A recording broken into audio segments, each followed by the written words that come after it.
All right, ladies and gentlemen. Bit of a different look this evening on the Sammy Stacks Fantasy channel, but Danny and I tried a few weeks ago streaming it through the Discord, and we had a few hiccups there. So Danny has been kind enough to lend me his wonderful StreamYard account, and so we got the FSE branding on the show tonight. But we're gonna have a great time. We're gonna do some Flock League mock drafts. Danny, thank you so much for hopping on with me. How are you doing on this wonderful Saturday, brother? Doing well, doing well. A little bit more of a relaxing day today. Watching UFC Belgrade, fucking Serbia. Serbia was Okay. bumping, man. There was like, I think, out of 12 or 14 total fights, like 11 or 12 of them were finishes. So it was just instant fucking knockouts, submissions out of the wazoo. Last two cards of the final, last two cards on the last two fights on the main card. Let me specify. Was able to cash out on a Navajo Sterling knockout and a Medic knockout. So quick little Fire, dude. quick little win there. Look at you go, man. Look at you go. Mia, we are absolutely only 5 days until football, Danny. Can you believe the Hall of Fame game is this freaking week? Wait, oh my God. The Hall of Fame game is on Thursday. Dude, that's crazy. That's crazy. Isn't that absolutely nuts? I'm gonna get this mock draft link posted in the chat so we can early birds can get the worm here. Danny, where do you want to pick from? Where should we obviously have no idea where we're gonna end up, no clue at all. But what do you think we should try out here to start? I've mentioned this to you, but based on our rankings, I honestly think like 108 or 109 like really sets us up. Let's do it. I'm gonna send the link in the chat. First come, first serve. Hop in the draft. We're gonna get it popping in here. I gotta give a big shout out to one Mr. Joseph, our incredible developer, who has created the Danny/Sammy rankings on the flockfantasy.com website. So we're going to be able to, it's none of this, Danny, you got this guy highest, I got this guy. Who do we pick? It's going to be, we got the Flock Fantasy overlay tool bumping here. I got it pulled up. We are going to run into this mock, and we're going to actually have this sorted, Danny, by Let's do it. Our rankings. I'm realizing now I'm going to need to be able to select somebody. So I don't know what I'm going to do with this, but we'll figure it out as we go here. It's also no coincidence why there is no coincidence why I want to pick at this area of the board. It's the guy that I may or may not have ranked as much of a player. Yeah, exactly. So Denny, he comes out to 7 in our average rankings. So there you go. He's not as pumped to the top as with yourselves. We're gonna do a 60-second clock here. Give Danny and I some time. If you guys watched a few weeks ago when Danny and I did this for the first time, it was a little chaotic. It didn't go as well. I think we started 5 straight running wide receivers, which we definitely won't be doing in the Flock League. I've been watching. If you guys haven't seen, if you haven't been paying attention, Danny and Bush have been putting out a ton of strategy content over the past week and a half. And I've been tuning into every video. They've been awesome. And I don't think you guys have been recommending 0 running back through 5 rounds very much. Yeah, this year is just not how it lines up. You look at the data of last year as well, for example. I mean, quite simply, it's hard to ignore just how dominant running backs have been over wide receivers these last couple of years. So you kind of have to play into it. I still think that wide receiver is in for a big bounce back. You look at the historically low hit rate last year, the injury rate at an all-time high. It was very similar to that 2015 running back doomsday year. And what do we see of the running back position, 2016, 17, 18, and on after that happened? Yeah, exactly. I mean, this past year specifically, the past 2, just running back staying so freaking healthy, right? Like it's just not something that we've seen historically, and yeah, they've been pushed up the board because of it, man. Oh yeah, I mean, realistically, it's still such an affordable range versus like what the running back texture looked like in 2020, for example. But at the same time, I do think, the CeeDee Lamb type, for example, a guy that's been a top 4 pick each of the last 2 years, comes off 2 injury-riddled years, and the best offensive projection, I would say, at least of the last 4 years. And we're talking about this guy's a late first-round pick. Just because, like, again, it's recency bias. Well, here's the thing. I mean, we talk about this with the dynasty Jefferson as well, Jefferson too. Everything is so tied to year-over-year production, like more than we realize. And I think that it is maybe with like with CeeDee Lamb, who we will probably end up taking.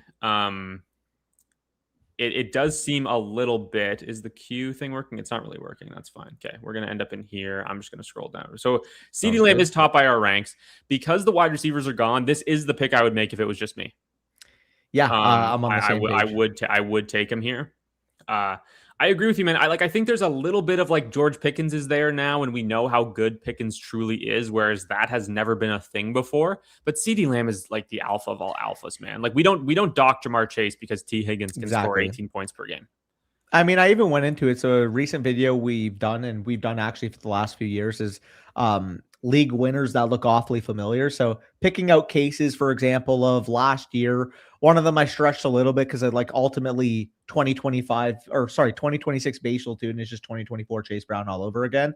I had to stretch out an extra year for that. Well, the price is different, right? Like Chase Brown was going behind Zach Moss in drafts that year. People are a lot sharper now, and it doesn't help when, I mean, every time you read a Jaguars camp report, it's like, oh yeah, Tootin was the star of today's practice. Well, and Chris Rodriguez being hurt, man, and the fact that like we thought, oh, he had the offseason surgery, it's going to be, he'll be back for camp, and then he says that he expects to be back week 1. So he's going to miss a lot of camp, dude. And not being able to learn this new, like, it's not a new system for him. Obviously, he's worked with Liam Cohen before. But the fact that you can't trust it, you're not going to play him on passing downs. Tootin is going to get all the work in camp. Like, dude, it is wheels freaking up, man. I even bumped Tootin. I mean, I'm already second highest on the site behind you, but I even bumped him up further. Yeah, you're 41 is nuts. But dude, seriously, I'm looking at it like you have him over Travis Etienne. And I'm looking at it like, if I'm on the clock, am I really taking Travis Etienne over? Like, I think what I respect a lot about you, Danny, is that you like actually live that. You don't give a shit about ADP, dude. You don't like, if you're like, I'm not going to take this guy ahead of this guy. So why would I rank him there? I like it. So Kenneth Walker is the clear all day, especially given the recent buzz. Like he's catching more screen passes. They're lacking a real athleticism element to the offense right now. You look at the Chiefs' weapons, like, yeah, Xavier Worthy should be healthy, but he got banged up today. That's always a concern. Rashee Rice looks like he's running in fucking quicksand. I'm not sure if you saw that route. Well, I mean, look, there's a few things with that. He's never running that 2-3 turns. Yeah, me too. He's never running that deep down the field for the first. Rashee Rice is not running a post this year. The second thing, Eddie Lacy. He is a little bit. It looked like it looked a little bit like Greg Jennings from that from the Madden clip. But he's not running that far downfield. And I think that there are like he's still rehabbing. He's not fully back from the knee thing. That he was just funny. Yeah, dude, awful clip. Absolutely atrocious clip. And then, I mean, realistically, at this point, is Travis Kelce just going to be a whip route specialist? Like, what else is he running in the route tree at 37 years old? Yeah, dude. Yeah, I mean, this kind of goes to the Xavier Worthy conversation that you and I had with Zach on stream on I guess almost a week, or I guess it was Wednesday night. But legendary combo. It's him and Taekwon, man. Like somebody's got to catch. I mean, he also got hurt today, which sucks so much. But Danny, quickly on these running backs, because at this turn, if we end up at the back of the board here, and first pick CeeDee Lamb, I think makes a ton of sense for us. I do really like that. In the second round, for me, it would be like dream that I really, really want guys like in the Flock League. Like I really want guys that I super believe in. I don't want to take a falling value on a guy I don't really like, that kind of thing. For me, it would be Hampton, Chase Brown, Ken Walker. One of those three, I think, would be my top. Is there anybody else in there that'd be realistic in the second round that you would consider? I don't know how realistic it is, but my 9th ranked player right now is Ashton Genty. I would be over the moon if we were able to get him. I mean, he checks every box in terms of young workhorse, 3-down profile, big bump in terms of the schematics with Kubiak coming over. On top of that, too, I mean, who's to say he can't have legitimately the most touches in the NFL? Ultimately, the bet is just, do you believe Boise State Ashton Genty, one of the best running back prospects we've seen, is still the player, which I fully believe he is. So at that point, if you're improving 40% of the offensive line with Linderbaum coming in, with Colton Miller getting healthy, if you're getting that elite scheme, if you're getting that elite workhorse volume, like who's to say he can't have that 4.8 yards per carry, elite after contact, 80 reception type of year? And ultimately this time next year, we're drafting him as the clear RB3 off the board after the top 2. For me, I think the reason that I prefer, so I have him at 14 overall. Yep. I do think it's unlikely we get him in the second round based on how many people have him ranked in their top 12. Sorry, I have him as my RB8, but like it's that big tier that we talk about. It's really close. I think what I'm betting on is the offenses. Like I think that there's more outs for Genty to be a not great pick at this cost. Even if he is phenomenal, because the offense isn't going to be as good as the Chargers, Chiefs, and Bengals. I think that's where my tiebreaker comes in, but they are in the same tier, and I do think that you could convince me on Genty if he did fall to us in the second round. I think that's totally reasonable. Now you know who I'm going to advocate for at this next pick. Okay, I mean, depending on who's on the board, man, I will absolutely hear it. 100%, I'll hear it. And I'm cool with either of the options that I think both of us would push for in this spot. Me and Danny have been, as you guys can imagine, we're 10 days, 11 days out from Austin. We got to get serious about figuring out what we're doing here. So we've been DMing, talking about different places on the board we like, different picks we like on those places, some dream rosters potentially. And from the 109 here, it's not exactly what we've talked about because I don't think Kenneth Walker was in those conversations, but there's a turn here, two guys we could end up with. I mean, Danny, T. Higgins falls here. You and I both have him highest, best available. I'm cool with doing that. You want to do that? Let's go with the rankings here, and then we can talk about potential deviations. Obviously, I mean, once we get past the fourth round, we can talk about everybody we consider here. I do think this is a nice little pocket, though, because there are a bunch of wide receivers here I like. Yes. Obviously, you and I both like Waddle. We both like Zay. You're a little lower on Igbuka, but Lad McConkey a little down the board. I don't think is terrible here. I have him more of like an end of the fourth round pick, but man, it's hard not to be excited about, what could be the wide receiver one in Mike McDaniel's offense. Yeah. Ultimately, this range of receiver is just so plentiful that whatever realistically falls back, I'm assuming probably 4 or 5 of them go off the board here, but whichever one of them falls back, I'd be totally okay with. And I mean, I'm not going to specifically mention it, but if another certain player falls back, he would definitely be in consideration. Yeah, absolutely. We'll see what happens here. Danny, if you can pull up Jack Goldberg's comment here. So Mason starting tonight is doing a real redraft draft with his chat every day until the season starts. And obviously I work for the site. I work for Mason, and part of my my role now is going to be setting those lineups for him. Oh my God. So about 40 plus lineups I'm going to be setting. Dude, that's hell. That's so hell. Hey man, there are worse jobs. I am not going to complain about a single thing. Are you going to make his waiver claims too? Yep.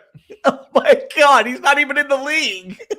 Well, he's drafting the team. He's drafting, and we're going to collab. If there's trades, we're going to collaborate on trades. I can't imagine Mason's going to be super active on that, but yeah. Why not just make it a best ball at that point, Mason? I think he wants people to have the active management stuff. Danny, go run the pick in. Dream would be an absolute This peak. I don't know if it doesn't get better than this. So Zach has him at 33. That is the only worry that can snipe us realistically. If we pick at the back of the board and Zach's at the end, that's the actual proposition I was going to have with you. Is this range of receiver pretty much blends into me? If Zach's specifically picking at like the 10, 11, 12, and we have like 108 or 109, do we push Loveland to the end of the third round, knowing we're comfortable with any of the receivers falling back? Or are you just saying, I'm okay with 2 receivers if we have to too? Like, I think either direction would make sense. Yeah, it's hard. I think that what we're going to do, Danny, what I'm going to do is I'm going to dude, 100K is on the line. Yeah. Okay. Every single thing needs to be thought of in advance. And what I'm going to do is on our sheet, I'm going to have our clipboard with our rankings combined, whatever. I'm going to have next to each player where every single person has them ranked. 100%. If we're on that turn, I want to know if Zach's behind us and we're going to take Loveland so that he doesn't take him. I want to know, okay, is Waddle going to go on that turn? Is Higgins going to go if we pass on him? Is Zay going to get back to us? Is Igbuka going to get back to us? All this kind of stuff that I think we need to be considering. Yeah. Because It's a big deal, man. I think this turn, like Loveland, I do think is one of those guys where like Those clips, dude. he could be you have to have him. Like Loveland could seriously be like this could be 21-year-old Travis Kelce. 22-year-old Travis Kelce. Like that's what this could be. And I know, we always joke around between the significance of training camp clips. I'll send them to you, and they'll be like, Danny, what's the actual relevance of this clip realistically? But but like, you can't tell me watching the way Loveland moves, that guy's not going to have 1,100 yards and 10 touchdowns. My thing with the training camp stuff is like, if it's my thing is like you can just like you can paint it in so many different directions that it becomes futile to me, because if you're a Loveland hater, you can be like, dude, of course. I mean, he's not, there's the defenders aren't even playing, bro. They're just like standing there. Nobody's wearing pads. And then if he looks great, it's confirmation bias that he's, Gronk, right? So I think that's why I'm like on the camp stuff. I'm like, fucking whatever, dude. Like, okay, yeah, I hope Bashal Tutin looks good. If I'm drafting him in the fourth round, I hope he looks good in no pads. Like, it's about to be the third, buddy. It is about to be the third. He, Danny, we might be considering him at the 3-4 turn once we get. I think we will. I'm at 41 right now, and that's like not even baking everything. I think he's too unproven, combined with the fourth round draft capital, that he's not a guy that could steam up that much.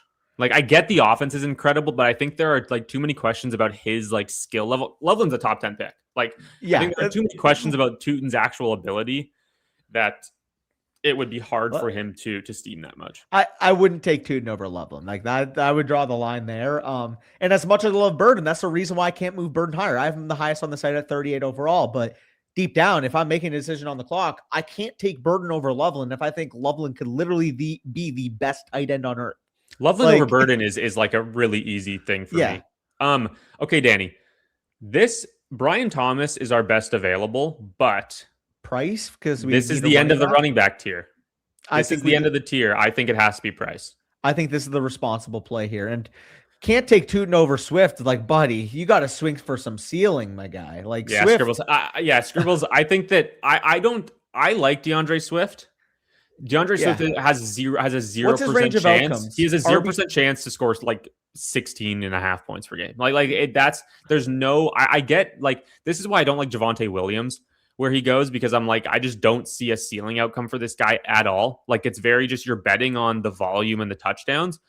It's the same thing with Swift. You're betting on a volume and a good offense. Bashal Tutin could legitimately be Chase Brown. Yeah. Chase Brown's going in the second round. DeAndre Swift has no shot of going in the second round next year. And I would argue, again, this is no knock on Chase Brown, but from a pure tangible traits perspective, imagine you're getting Chase Brown with more breakaway ability. Like that was like the back he was in terms of my comp coming speed. Out. Yeah. So I think that I do think that DeAndre Swift has a place in fantasy football, right? In redraft leagues. I think that floor is important. I think that balance is important. Obviously, Danny leans more towards. I mean, dude, if you look at like Domain, they have freaking Javonte and Kyron ahead of Kenneth Walker. Like these guys don't care anything at all about ceiling. Well, that's what it's funny because I always go back and look at the team, like the review of the teams after a draft's done, and you go creator by creator. I'm not even joking you. A team that might be third on my ranking will be dead last by Domain and vice versa.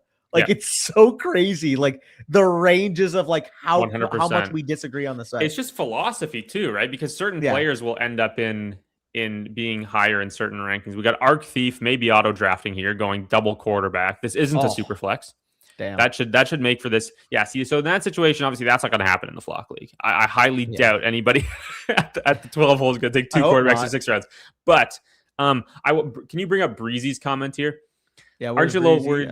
Aren't you a little worried about LaQuint Allen taking away the third down? There are very few running backs who play all of the first and second downs and also play all the third downs and 2-minute drill. Like they're going to throw to him on first and second down. Respectfully, if LaQuint Allen is like Jaquiz Rogers, I could care too. Yeah, dude. If he's friggin' Dare Agumbawale, I'm not really bothered. You know what I mean? Like he's not going to take enough of the high value touches for that to matter. You know the lore about this, right? I think I heard you say something. I think I heard about it after the fact. How did this happen? So me and Corey were talking on stream, right? And I'm like, I'm trying to convince this guy to come to Bucks Cowboys, but he keeps saying no, and he's like, "Oh, I just don't know." You know, Corey always makes his bullshit excuses sometimes, like when he doesn't want to do something. So then we're like, really quick, well, Danny, we're on the clock. we'll make our pick. Yeah. Okay, so DJ Tyson or Moore. DJ Moore is our highest by rankings. Here's the thing: we have 50 seconds here to talk about it. DJ Moore is an interesting one. And like, I'm kind of against this profile. 29-year-old wide receiver, moving teams. Ben Johnson couldn't get shit out of him, really. He's been declining in efficiency for the past 2 seasons. Lands with Josh Allen. 2 years ago, this would be a 3rd-round pick. Yeah. Right? Josh Allen's wide receiver 1, coming in after Josh Allen hasn't been able to have anybody since Stephon Diggs, all this kind of stuff. All the negatives, is it not priced in the 6th round? I think so.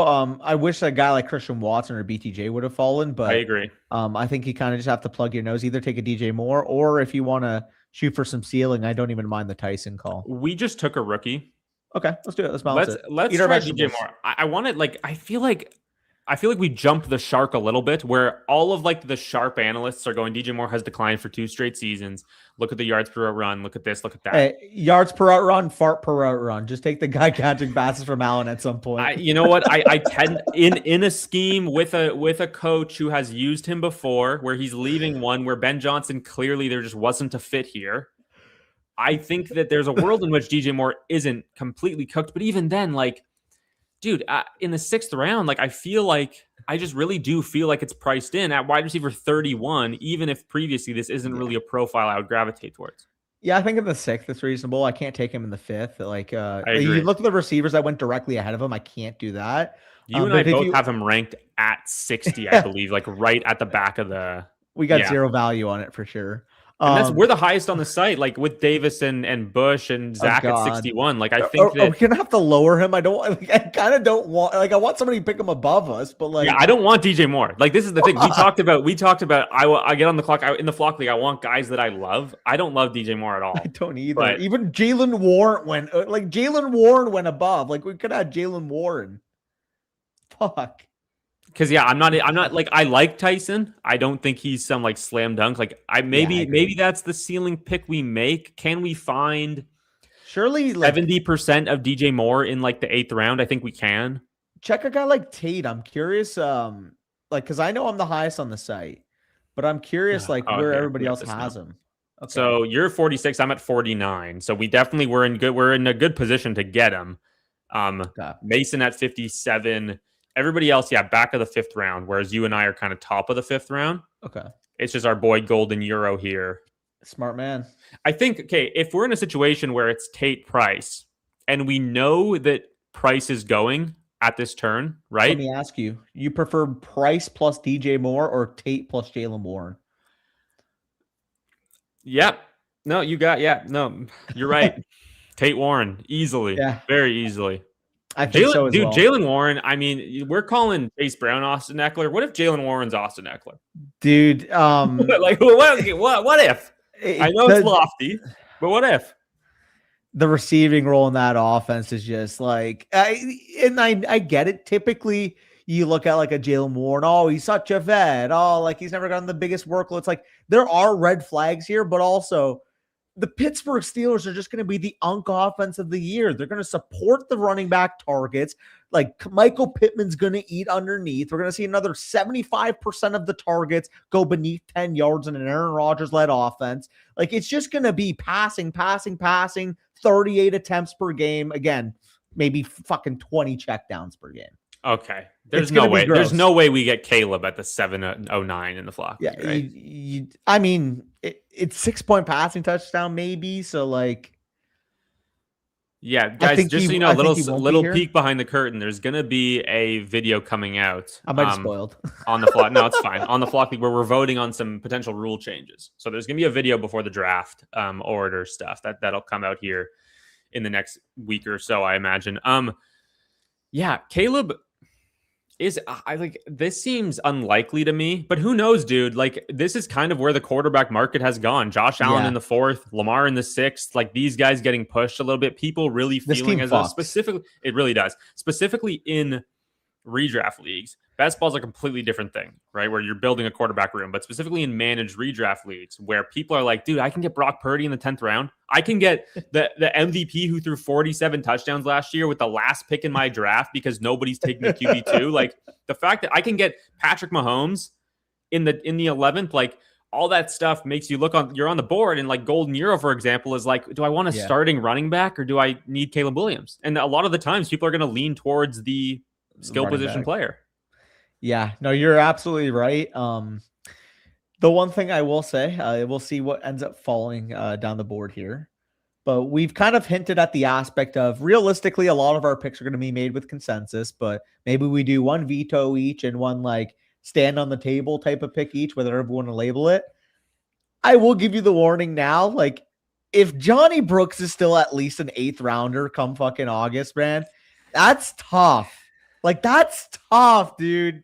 Okay, here's the thing. Here's what I would say. Look, I am having to like capitulate a little bit just because I do like, look, I'm not going to ignore new information just because I've had a certain take for so long. All dynasty season, I'm saying send your late 2nd round picks for Chuba Hubbard. This is a starting running back that's getting no respect, yada, yada, yada.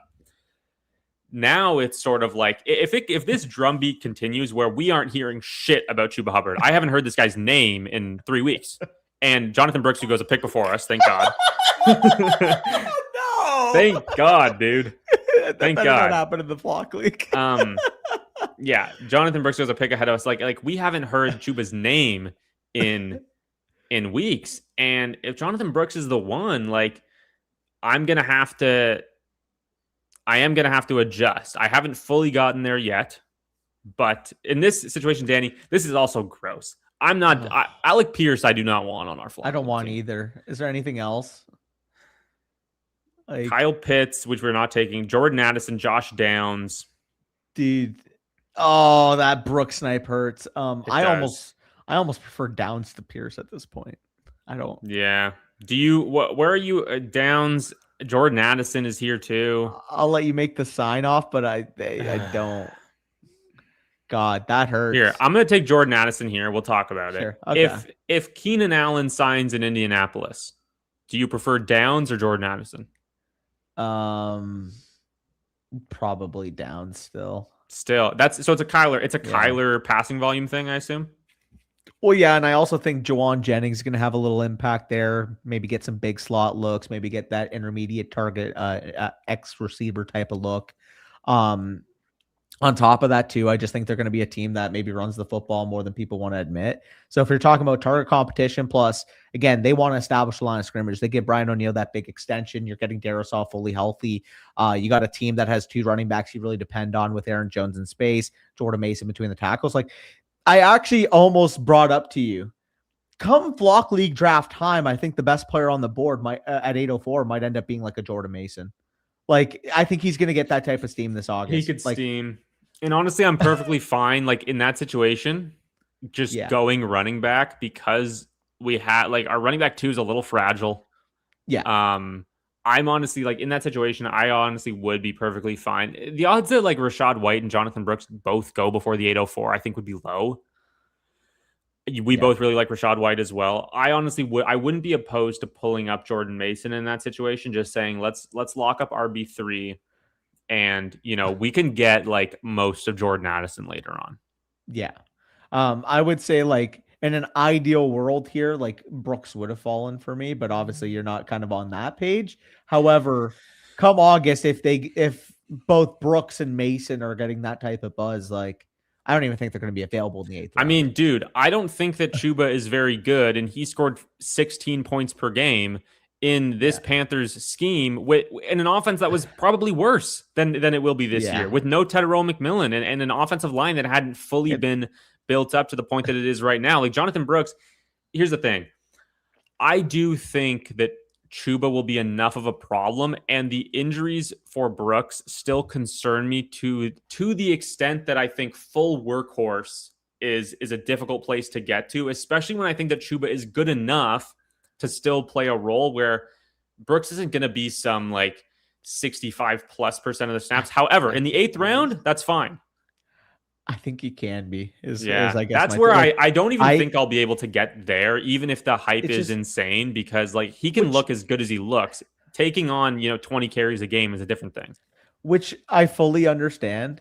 But if we're talking about round 8 on, who can actually be like an RB1 wide receiver Yeah, one? the upside shot is completely there. I agree with you. Like like and But I again, also like think like last year I took like J.K. Dobbins in this range, who is not an upside shot whatsoever, yeah, and J.K. he Dobbins was probably somebody we should have considered too. yeah, and Actually, he was looking he back. was huge for me as a floor play, just being somebody who I could put in my lineup and get like at least 8 points out of week after week. So Yeah. uh Scribbles, I thought you got great value here. And to be honest, after we make our pick, I'll let Sammy show just how high I have Brooks already in my rankings. And again, that could very much go to the point where he's a top 60, top 65 ranked player for me, depending on how the rest of August goes.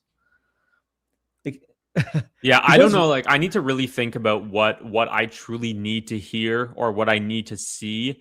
You know what? Preseason snaps, I think, will be big. If I don't know if how yeah. much Dave Canales plays the guys, but I want to see who's getting the first reps with the ones and what is the split, because yeah, it is really hard for me to envision a guy who has played 3 NFL games, has 2 ACL tears since the last time he played football, has had only one season ever where he's had more than 30 carries in the entire season. It's really tough for me to see that guy taking 18, 20 carries a game for a whole season in the NFL with a good backup behind him. Like, Chuba's not a bum. He may not be, Ah, he's not I a think bum, he's dude. cooked. Jordan How is he? Mason Yeah, this is insane all that he day. fell back to us. We got an absolute gift here.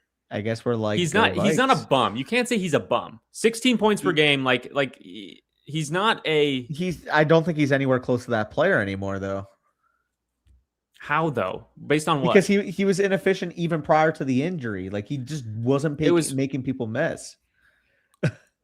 Like it, it was it was was not it was looking 4 games though. It was 4 games. Sure. Basically the bet is I'm And gonna he can make catch the ball too. Like he's not like sure. nothing as a receiver. I just Sure. I He ain't think Johnny that Brooks as a receiver though, as I guess my take on it. true. I Um really have a hard time believing so that if I that told you if I Brooks can get told the you workload. because my comp for Jordan Brooks, wow, that's a linebacker. A comp for Jonathan Brooks was like a bigger 210, 215 pound Aaron Jones. I get there's risk with the injury, but if I told you that you're getting Aaron Jones added to this backfield, what would you say the Well, split would be yeah, between him and Chuba?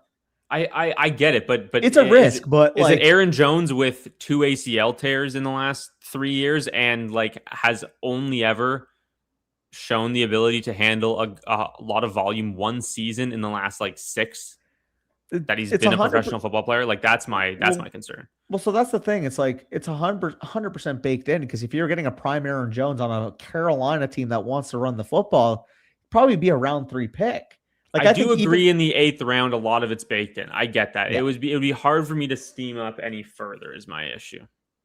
yeah. Man, I see special. I really do. Yeah.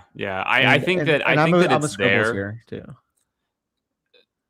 Brooks is going, but yeah, Rachaad White and Harvey. I agree. Like Rachaad White, I think Rachaad White could volume his way to 14 points per game, and he doesn't even have to be good.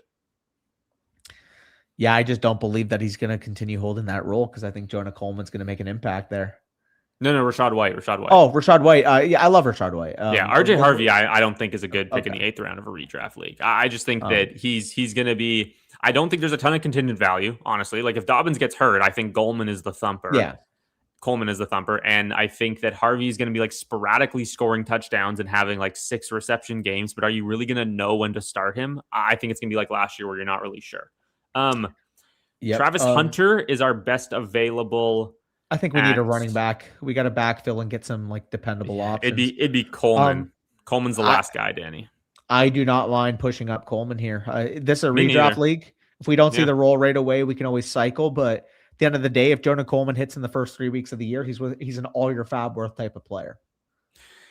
Yeah, I find that. What do you think? Is there any realistic outcome there though? Like I really don't think this team likes Dobbins. Like they want Dobbins to be their guy. I think Coleman and Dobbins can coexist for what it's worth because I think Coleman can handle pass pro. I think he can be a functional receiver out of the backfield. Like to me, Harvey is just. I would. Sure. from the way that I think he gets there is if Sean Payton really leans into this idea that he doesn't want he doesn't want to give anything away with his personnel. Yeah. Like you're not like it's unlikely with Dobbins and Coleman on the team that you give Harvey a carry on 2nd and 6. You know what I mean? Exactly. So, but Sean Payton has never really in his career cared about having 3 guys who all play different roles and the defense knowing exactly what roles they play. Like he has never given a shit about that. And I don't know why he would start now. So it's like, why if Coleman's not as good of a receiver as Harvey, because he's not as explosive as RJ Harvey. He's just not. No, he's not. And if Dobbins is the trustworthy between the tackles guy, what is the path for a 4th round pick to play early on? I guess my counter is if you just believe in the talent, realistically in the 10th round or later, it's a free upside shot. You can always cycle that player out of your lineup early in the season if there's a big time waiver claim. And hitting on this backfield is worth taking the swing. Okay, like here's realistically, I agree. Here's what I would say, Danny. Week 1, Jonah Coleman gets 4 carries. Okay. Yep. Week 2, he gets 6 carries. We need to drop somebody. Are you comfortable dropping Jonah Coleman? Or is he just going to be this roster clogger where we're like, what if next week he gets 12? I would be confident in dropping him. Okay. Because that's going to be a tough decision. That's kind of the Travis Hunter conversation, I think, a little bit. Like, is he going to be a guy who you never really know when you can start, but also he has a good enough role where if you think that could expand, you never want to drop him and he's just a roster clogger. Which is totally fair, but I guess we have to just make kind of a threshold here, like how many weeks we feel comfortable holding. We could talk about that pre-draft, and we could also just debate it on the clock. Like, is this a player we'd be comfortable holding for 3 or 4 weeks? We will have more than 60 seconds, and we're gonna be locked into everything that's going on. Here's really quick, Danny. Yep. A couple questions too. Yeah, let's go through them in a second. I'm gonna find my rankings, our rankings here. I'm thinking I want to look at a 2v2 here with the 8th and the 10th round, because we could have had something like J.K. Dobbins, Travis Hunter, or Jordan Addison, Jonah Coleman. Former. Yeah, I agree. I think with Jadarian Price, I think J.K. Dobbins is a good enough floor pick. Yeah. In the 8th round, it's not exciting. He's touchdown or bust. He's not going to catch the ball at all. But this is an offense that you and I both think is like underrated this year. That's going to be really, really good. And getting the touchdown or bust guy, if we think they're going to score a lot of touchdowns, I don't think is a bad thing at all. And we believe in Travis Hunter. We have 3 solid wide receivers ahead of him. I think I agree with you there. Yeah. We can answer some questions. See a couple here. Danny, how fast do you think you'll be out of Denny's? Let's just say put the over on 10 hours is what I'll put. Put the over on 10 hours. Oh man, it's gonna be wild. With respect to Nick, my team actually, even in the state it was, would have blasted his team in the toilet bowl. That's how Nick's team was rough, dude. I mean, it was bad. But that's how she goes. And people forget the circumstances in the toilet bowl in the final week where I didn't know if Luther Burden was going to play. He was questionable all week. I had to make a decision to start somebody, so I had to drop him because I didn't know what else to do. Yeah. He gets ruled healthy, despite being questionable all week. Gets ruled healthy in the toilet bowl. Zach picks him up. He then proceeds to be the wide receiver 1 overall in the week. Insane. So, it happens. So, Danny, you haven't yet nuked Ricky Pearsall. I gotta adjust that in my rankings. But so you would have Denzel Boston best available. I'm cool going Tracy though, just to fill out running back, or Bigsby or someone. I'm Bigsby over Tracy. Let's do it. I'm cool with that. Have you seen the reporting that's kind of been coming out about how he's like they're splitting reps in camp, him and Saquon? Like, I'm not joking. I think he can legitimately have a 25 to 30% type of role. Like, I think he's good. I think he is. I think he's very good. He's very good. He was a guy that he was part of that ambiguous backfield in Jacksonville last year, where it was for most of the offseason. Is it ETN? Is it the rookie Tuden? Is it Tank Bigsby, who looked good in some stints last year? So I think that you have obviously all of the contingent value in the world. Like there are a few contingent running backs. It's like him, Blake Corum, Monungai, these guys, and Bigsby goes way after those guys. Corum and Monungai went at the the 8-9 turn, and we're getting Tank Bigsby, who probably has like a little bit of a reduced role compared to those guys. I think it's unlikely. The Eagles would have to be such an efficient rushing offense for there to be any time during the season where you and I say, let's start Tank Bigsby while Saquon's healthy. Yeah, it's so much more for the implied upside, but the fact that, like, if you're really desperate in a week and the Eagles had a smash matchup, like let's just say hypothetically, like my week 5 last year where like I literally didn't even have a full lineup because that's how many bye weeks I had. Yeah. In that situation, if you have to throw Tank Bigsby in and you're like, yeah, he could probably give me 4 to 7 base points. He probably projects for like he projects for like 5.5, and there's some touchdown implied upside there. Like, yeah, I think that it's a good bet to make in the 11th round. It's like when somebody throws in a sacrificial X receiver that they know is going to get 3 targets, but is just praying that that target's a 40-yard bomb. You know? Yeah. In Scribbles, I think this is fair. I'm just very anti-Rodriguez. I don't like the fact that this guy's hurt already either. Yeah, he's already hurt. He's not going to be there at camp. I think that Coleman is 10 times the player Chris Rodriguez is. I agree. I don't think that I don't think there's anything in front of Coleman that touches Tootin in terms of somebody to usurp. So let's clarify this, by the way. No, Sammy did not choose me. Mason was punishing both of us because he's like, well, Sammy, you shouldn't be in the league, but Danny, you lost the league and you stopped making clips. So let's compromise here because we want Sammy in the league, and Danny, you're going to need some type of extra little punishment for, let's just say, having a mental breakdown. Yeah. So I didn't choose, but honestly though, in terms of chosen, maybe like in terms of wanting to win the league, Danny very well. Honestly, if I had to set the odds of who it would be in that, hypothetical scenario, I'd put Danny as the favorite. I think that let's go. We've gone through it a lot tonight and we'll continue. Just the fact that we align, honestly, on a lot of stuff. Like, imagine it was Nathan who stopped spinning clips and he's going, bro, dude, we need Javonte at the 302. And I'm going to be like, bro, I can't do it. So can I pound the table for Omar Cooper here? Yeah, let's do it. Fuck it. I'm cool with that. In the 12th round with in this draft, our last pick, wide receiver 62 off the board, to get a guy who was drafted in the first round, a prospect we both liked on an offense that could surprise some people in terms of how good they are. I think it's like unlimited free upside. Yeah. You loved Omar Cooper as a prospect, right? Oh yeah. I was a big fan. I will say, given the buzz, I between him and Denzel Boston, I preferred Omar the prospect, but also we're hearing some buzz about Adonai Mitchell, and it sounds like Denzel Boston's just dominating in Cleveland right now for some reason. But dude, Judy's fine, and it's gonna be Shadur Sanders. Fair. I think both are really solid 15th round end of your draft type of picks because these are your wide receiver. I don't think these picks are gonna be the ones that we're arguing about a ton. Exactly. So, I agree. Wide receivers and one thing, Danny, let's talk about quarterback super quick, because I do think that this type of thing could be realistic where we take Caleb at the 709 and there isn't another quarterback until Herbert at the 812. Trevor Lawrence in the 10th round, it makes Caleb in the 7th look terrible. And I like Caleb. Yeah.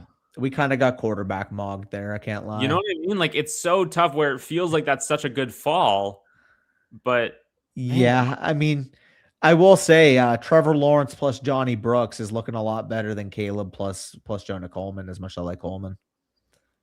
Yeah, so we could have had, I wonder how that would have looked. I don't know what decision. We'll quickly talk about decisions to be made differently. I do think this will be interesting for people hearing, post-mortems on this mock draft and what we potentially could have done differently. I think in the 7th round there, to pass on Caleb is so difficult, especially when we have Loveland and we're making that bet on the Bears. But in a 6 point, I think it's more reasonable because you're betting on what if Caleb throws 40 touchdowns and 10 of them go to Loveland? You're getting the double implied upside that Loveland has the big spike here in touchdowns. And if Caleb and him connect on a single play, you're getting the baseline of the 12 points plus whatever yardage between them. You could have one play be worth 16 points in this format or 18 points in this format. So, Danny, on your rankings, Jack's team does beat us out. He had Dak. Oh, we got Lamb. Right. I'm an idiot. He had Dak. He had It's a good team. Nico Neighbors. Yeah, Nico Neighbors is a really good start. You like Quinchon a good bit too. We're second in your rankings. I think that let's go over the board quick. So where would we go instead in the 7th round there? Because I think the running back tier is gone with Tony Pollard. Well, I guess you have Brooks up there. So it would probably be Jonathan Brooks, right?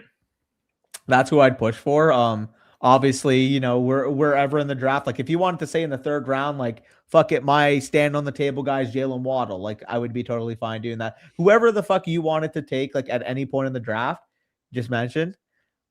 But man, like Johnny Brooks is probably going to be that guy for me. I'm just warning you now. Like it's going to be so hard for me to look that guy in the face and see his smile and see fucking all those tweets and be like, oh, and then Dave's going to run up and take him. Like, no, I can't let that happen. Yeah. I mean, semi-troll, but also serious. Well, look, it depends on where it is. Like if you're saying, Sammy, we're in the 7th round. We need to run sabotage. No, 100%. But even then, here, even then, if you say, look, we're in the 7th round, right? Yeah. There's a quarterback here we like, but we know that we'll be happy. Like, here's the thing, Danny, that I'm like preaching in redraft this year. It is like intensely it is like actually hard. It's actually difficult to leave a draft unhappy with how quarterback went. Exactly. Right? I mean, there are so many good quarterbacks. I think you and I are both pretty sharp to be able to find the good values. So I'm fine punting quarterback. So if we're in the 7th round and you're going, look, we don't want to go quarterback here. We want to push it. The next best available wide receiver is Alec fucking Pierce or Cortland Sutton. Okay. We have a tight end. We're not taking Laporta or Pitts or Fannin here. Pollard's gone. Ramondre's gone. If Jonathan Brooks is there, genuinely, like if the other options are, if it's like him or Rachaad White, I'm gonna be like, okay, yeah, let's take Jonathan Brooks. Like I do think I would capitulate in that sense. Now, if I think that there's a really good projection at running back on the board, and I think the draft is literally 2 weeks from today. Yeah. In 2 weeks' time, there hasn't been enough hype where I'm like really confident on Brooks over Pollard or Brooks over Ramondre or whatever. Then there's a conversation to be had. But if the board looks like this, I don't think I'll be unhappy with going Brooks in the 7th because it versus the other guys that we could have taken. A question. Hit me. Okay. What if Jonathan Brooks continues to look twitchy? What if he's twitchy? What if he continues to look twitchy? That's all I'm going to say. Oh, gosh. Danny, can you pull up At Legion Knights comment really quick? So I'm doing 3 real redraft leagues with the community this year. First one is drafting a week from tonight. And the draw for the 2nd league will be after that draft concludes. So next week, Saturday, we will have the first draft that I'm doing with everybody. That's basically set up, and I will draw for the 2nd league, which will be 2 weeks from then, that evening. So next Saturday will be the drawing for that. So I'm going to hop us into this next mock draft. Let's go. Want to take early the board this time? Yeah, let's go early board. What should we do? Should we take a good pick, or should we put ourselves in a situation that maybe the draft order decision, which, by the way, Mason said in his stream last night, he's not going to tell anybody what it is. So, for like how choosing we're deciding the Derby, deciding. Oh, so nobody's going to know until we do it. Okay. None of the fans are going to know until we do it. Obviously, Danny and I do know what we're doing, but we're not. Mason doesn't want to revel that. Yeah, he wants it to be a surprise. So let's say it goes. He's going to Men in Black it. He's going to Men in Black it. let's say it goes poorly.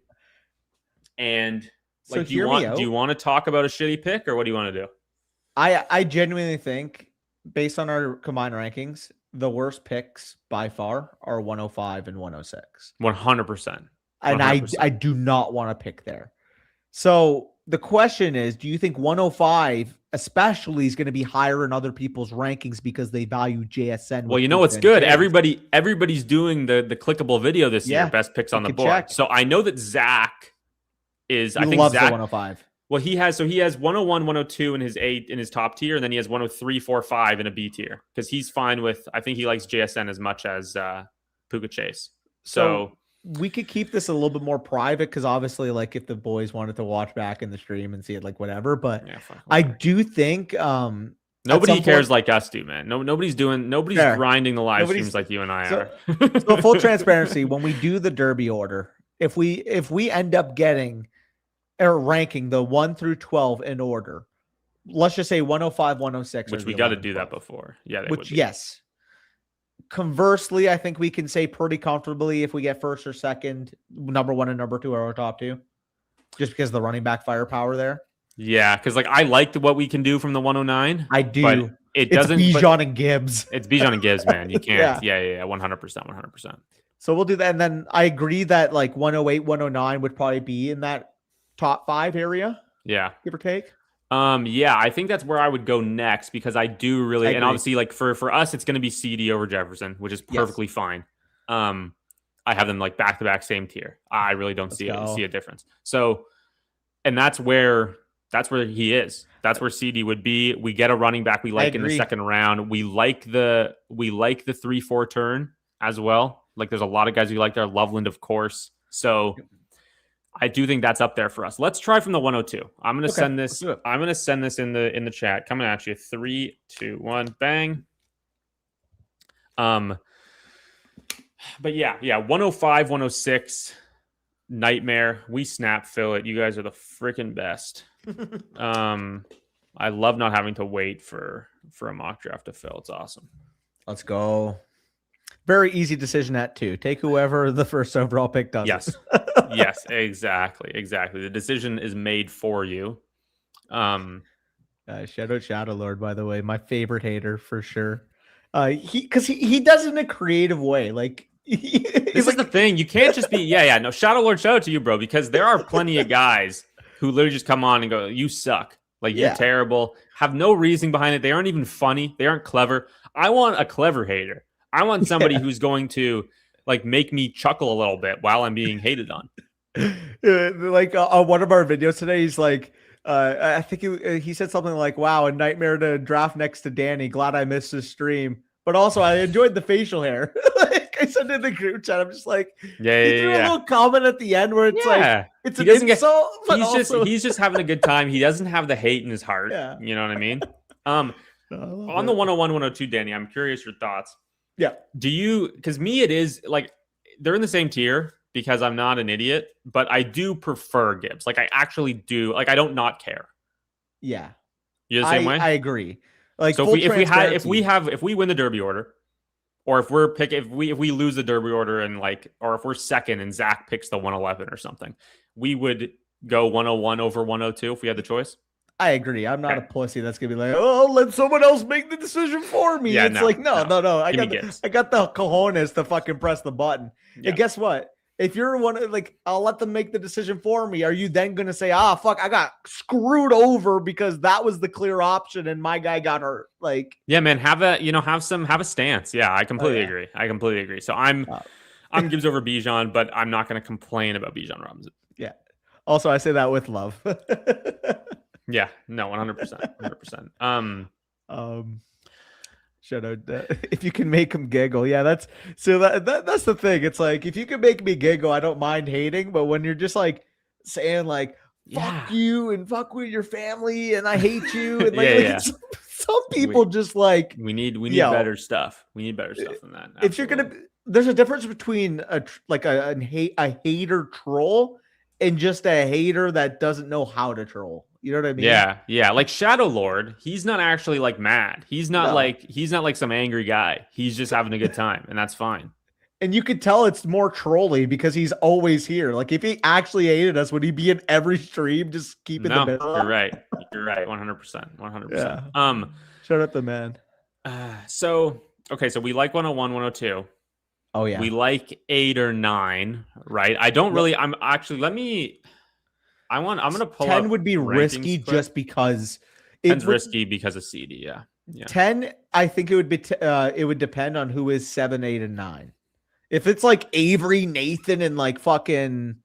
So who else hates? It's clear even with the expert average. It's clear even with the expert average that the running back ends at 17. Like that's the last one before you get to Drake London. So 17 would be the 205, correct? 13, 14, 15. Yeah. So 108. So we want to avoid 107.6 105, 6, 7. Because if you have 7, and even if we go, okay, we're gonna take Lamb, and then we don't, and then Kenneth Walker's the last running back, and he goes 205, and we're stuck with like we gotta pull up Drake London or whatever. Like, I agree. Don't want that. 5 to 7 kind of stinky. 11, 12, I don't mind, but also I would just prefer the 8 to 10 with the possibility that Sadie falls, because realistically, again, we're also going to know inherently if it's like, I don't think people are going to take the 108 through 110 within the top 4, so top 5 or so. I agree. I think I think that's going to be safe for us, because I think that we're going to know who's picking in front of us realistically, because I think people are going to be valuing the 105 through 107 higher than maybe even we would, right? Yeah, I tend to agree with you. Yeah. So I think that we're pretty safe knowing that we could end up with a 108, 9, or 10. And I think people will prefer the 10. Like, they'll just want to go later down the board, and then the 8 and the 9 might still be there for us. Well, I mean, the fellas are in the chat here, and us. So oh my god, yeah, we got half the fucking flock league in the chat. If I didn't know the man, I would think it's just a bit. I mean, you guys see where I have Rome. Wow, where I have CD ranked on the site now, right? Did you change it or no? Or is it what It's what you know. It's number 5, but like for the people that haven't seen that update, like like I'm going through it. JSN losing Kubiak, I think, is a big deal. Amonra is still going to crush, but ultimately I'm banking on the fact that CeeDee Lamb's evidenced 23 plus point per game in his ceiling range of outcomes. So I think that's all it here. Like, if you prefer Amonra, if you prefer JSN, you prefer Christian McCaffrey, be my guest. 5 through 8's my tier, but well, I think the beauty of it for me being on your, like, being us being a team and stuff, like, if we end up with the 105, that's going to suck. I agree. Because you're going to be like, dude, I'd take Lamb here. And I'm going to be like, fuck. Well, but, I'd be fine capitulating, because I know I'm on an island there. Like, I don't mind in that aspect, but in that case, like, I think I would capitulate to Amon-Ra if you have Amon-Ra over JSN.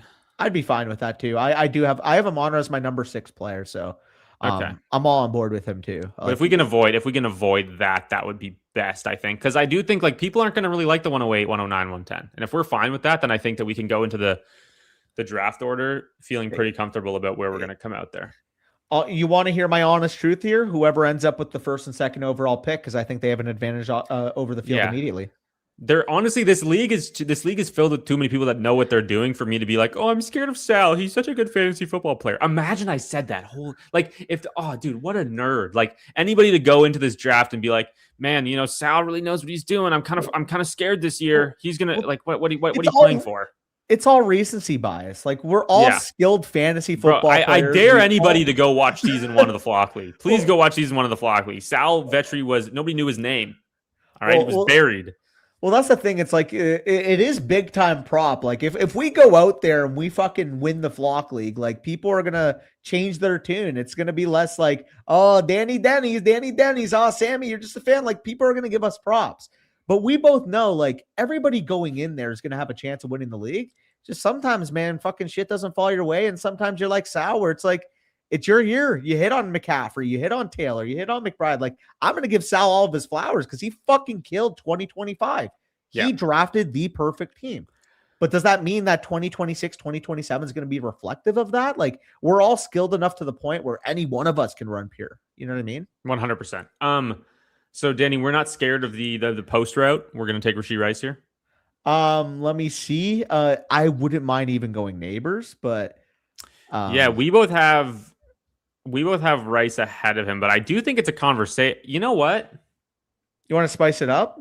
I mean, look, in 2 weeks, I've always been a Rashee Rice guy. I just believe in the offense and the way that he's used. But if we're talking 2 weeks from now, am I, if more Neighbors stuff comes out, am I really going to want, like, is Neighbors even going to be available here? He might not even be an option for us, honestly, Danny. Like, he could steam up ahead of Drake London. Zach might take him at 16 overall if we get good reports. Yeah. We know okay. That. So, I mean, Jeremiah Love? Let's do that. Yeah. I mean, I see him and Brees very similarly, honestly. I don't. I think that it's a bet on talent in an offense that shouldn't be very good, but a guy who could catch. He could get 80 targets and catch the ball a ton. And so, Anywhere round 3, I'm totally clicking the Jeremiah Love button. Yeah, 100%. I don't care if that what Nathaniel Hackett is saying or Michael Furr going that it's going to be a split. Like it doesn't bother me. So Shadow, I totally understand that, but we didn't penalize Jamar Chase for having T. Higgins. We didn't penalize Puka Nacua for having a 14 touchdown receiver behind him. At the end of the day, to me, the bet is on number 1 target, top 5 offense, quarterback live to win MVP. And that's actually, so we were talking about this video earlier when we were in the last draft, but we did the league winners that look awfully familiar. And I was making the case like the stigma around Puka Nacua last year. He was going at the end of the first round, second round. There's the off-field stuff. There's the Matt Stafford back injury. Like there was a lot of uncertainty. Like I think there's a lot of uncertainty right now with Lamb coming off of back-to-back years, fighting through injury. People forget Dak literally tore his hamstring 2 years ago, and Lamb was playing through an AC joint sprain. Last year, week 3, high ankle sprain. Yeah, there's probably a factor for why one of the best receivers in the NFL posted one of the worst rates under expected. So if you look at the expected points per game, he was one of the most inefficient players on his overall usage last year. You can't think that a high ankle sprain would have contributed to that. Like to me, it's just this guy was a top 3 to 4 pick the last 2 years. Why are we overthinking it? And I mean, I'm not going to call specific people out, but if you're watching right now, you're going to know who you are. Not having him as a first round pick, like that's outrageous to me. Yeah, who is that? Just because I don't remember. You guys can fill in the blanks. Got to talk my shit, you know. really quick, guys. Danny, there are almost 150 people watching the stream right now, which is really freaking cool. If you guys don't mind, leave a like. All right, really helps out. Get it pushed out to as many people as possible. Also, subscribe to the channel if you haven't already. I'm bringing redraft content weekly here. I'll definitely, I mean, Danny, we're not going to be able to stream again because next week I'm doing the real draft. And then the week after that's in Austin. So you and I will have to do some practicing on the side. We'll obviously have a few days in Austin before that, but I think we got a decent handle on need some more owners meeting content.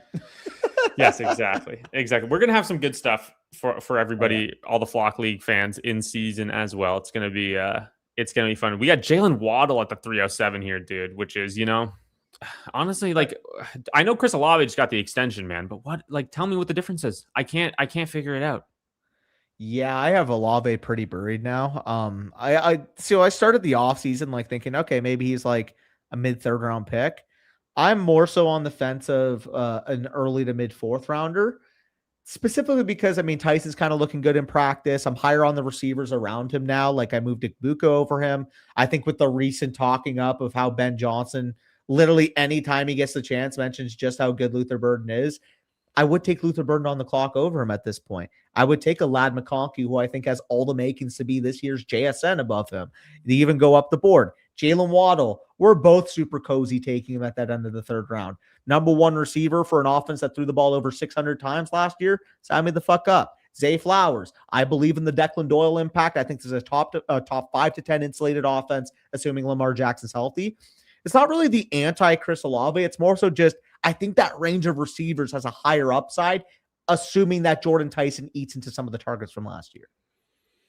Yeah, I think that we could see some regression from Tyler Shuck. I think that Jordan Tyson is legit, and he could even overtake Chris Olave, even with the extension. Yep. And I think, like you said, like it's also about just liking a lot of other guys in that range more necessarily than not liking Chris Olave. So to answer this, I truthfully still do believe that's in the case because, again, when we're talking about offenses that project for the top 5, the Lions, the Cowboys, the Rams, the Bengals, like they just have such a strong scoring projection. And I know Dak's going to be throwing the football 36, 37 times per game. CD gets back up to the 27% target share he was when he was fully healthy last year. You isolate out the Chicago game. You isolate out the last couple of games of the year. Again, 27 to 28% of what I believe to be maybe the 2nd or 3rd best passing offense in the league, possibly the best passing offense in the league. Dak could threaten for 4,500 yards, 35 touchdowns. Again, people are just taking the sample size of last year with Pickens, like he wasn't fighting injury and having the worst touchdown variance of his career and taking it literally. And I guess that's my point. Yeah. We were drafting this guy confidently in the top 4. 1 year with a high ankle sprain is going to skew that opinion.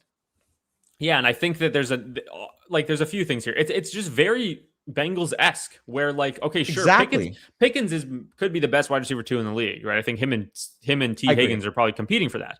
But there's nobody else. Like you're not even factoring in Jake Ferguson. Like he's fine, but he's not a target earner. Neither is Mike Gesicki, right? I'd be Neither is shocked Ryan if he had another Flournoy. 80 catches. I would be shocked. Right? Like your Bashal Tootin goes 2 picks ahead of us here, by the way. Oh, You're like you just have an offense where it's so consolidated that you don't need some crazy, outcome here. Luther Burden, man, 4 or 5 turn Luther Burden. Give it to me all day. I have Terry ranked ahead of him, but same tier.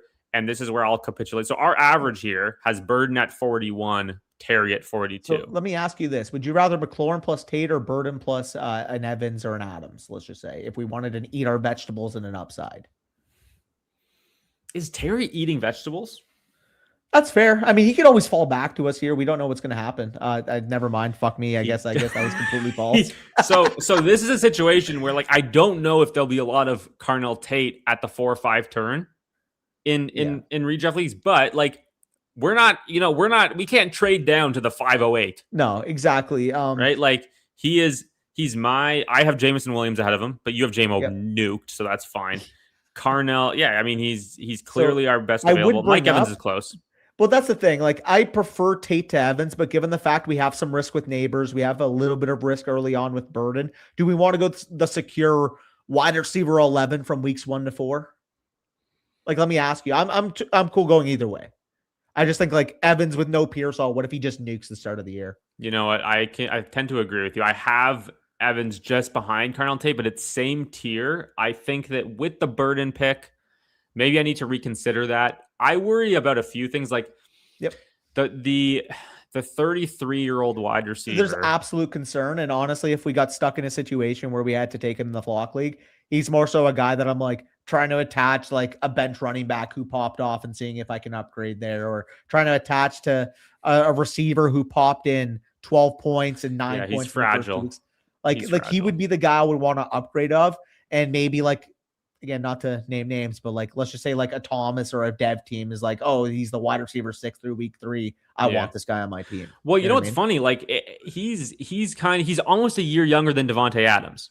And if you look at it from last season, Devontae Adams was going at the 3-4 turn, who had just moved teams. Like Mike Evans could catch 14 touchdowns. Yeah. Like he could literally be like, he doesn't have to be this full-time player. I don't think that he's a guy I flipped on. I don't think that the Bucks are gonna, the Bucks. I don't think that the Niners are gonna run a ton of 13 personnel like the Rams did last year. But Devontae Adams, I mean, played 72% of the snaps. Like, not a full-time routes guy like he has been previously in his career. You don't think that he would be the one on the field in 13 personnel? Because I absolutely think he would be. He can block his ass off, dude. He's big. I mean, bro. But even then, I don't know, Danny. I don't know if the bull case for Mike Evans is he's going to run a lot of routes though. Like that doesn't excite me. So let me. That's a good point. I don't want 90% of routes Mike Evans. Hey, that big going to be falling off the bone, dude. Dead ass with the substation. Have you seen the videos? I didn't even realize, Danny, until this year. The substation, if you film a certain angle at the practice field, it is just behind. Like you can just see I'm going to find this tweet because I have to show you this. This is insane. The substation is one thing, but the fact that it's right freaking behind the practice field, I got to show you this. This was from my guy, Danny Kelly. Look at this video. Bet. Also, can you? Oh, how do I do? I have to change which tab I'm sharing. Okay, just send me the link. I can pull it up on my end. Okay, I'll do that. Send it on Twitter. Send via chat. DannyLad. Okay. I just sent it to you. Bet. Let me pull it up. Okay.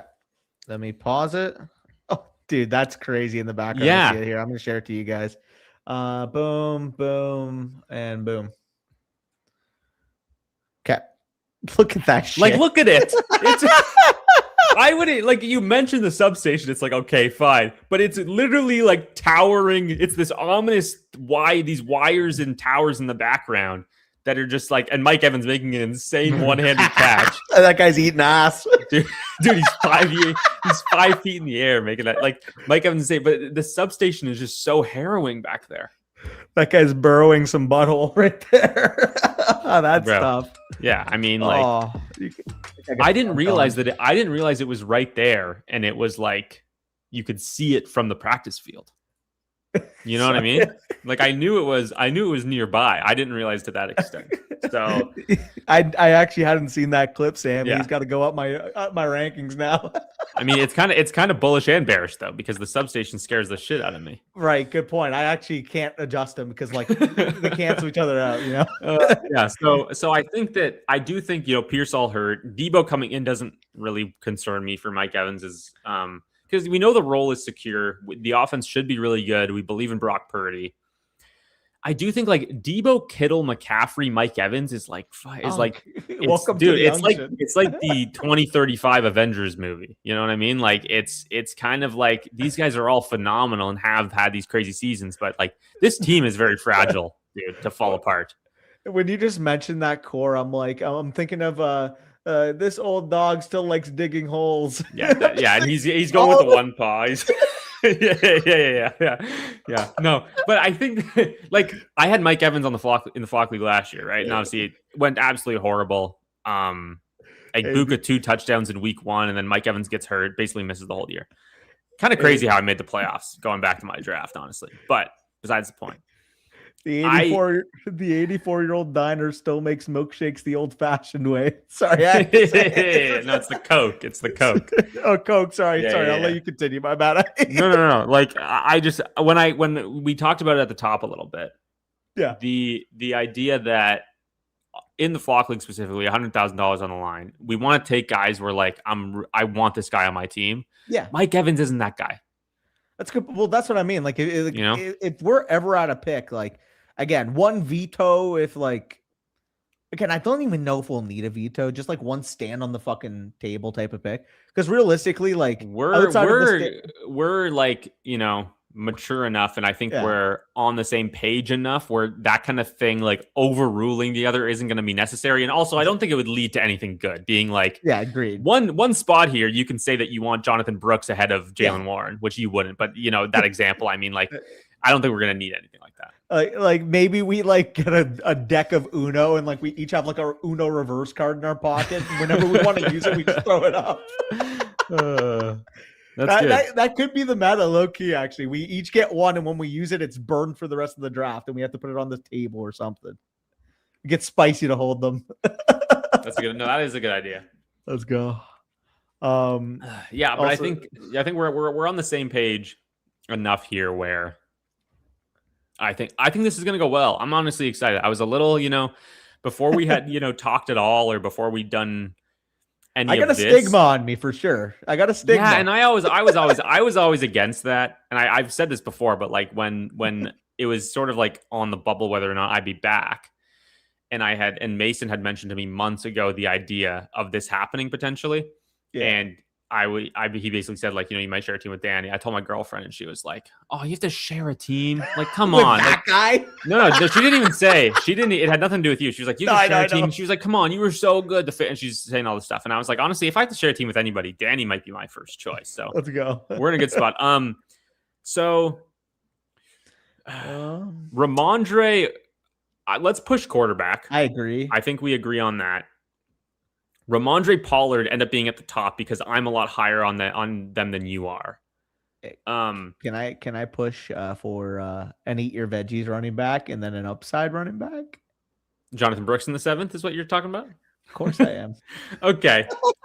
So Ramondre or Pollard? Who I prefer Ramondre. I'm totally fine with that. Okay.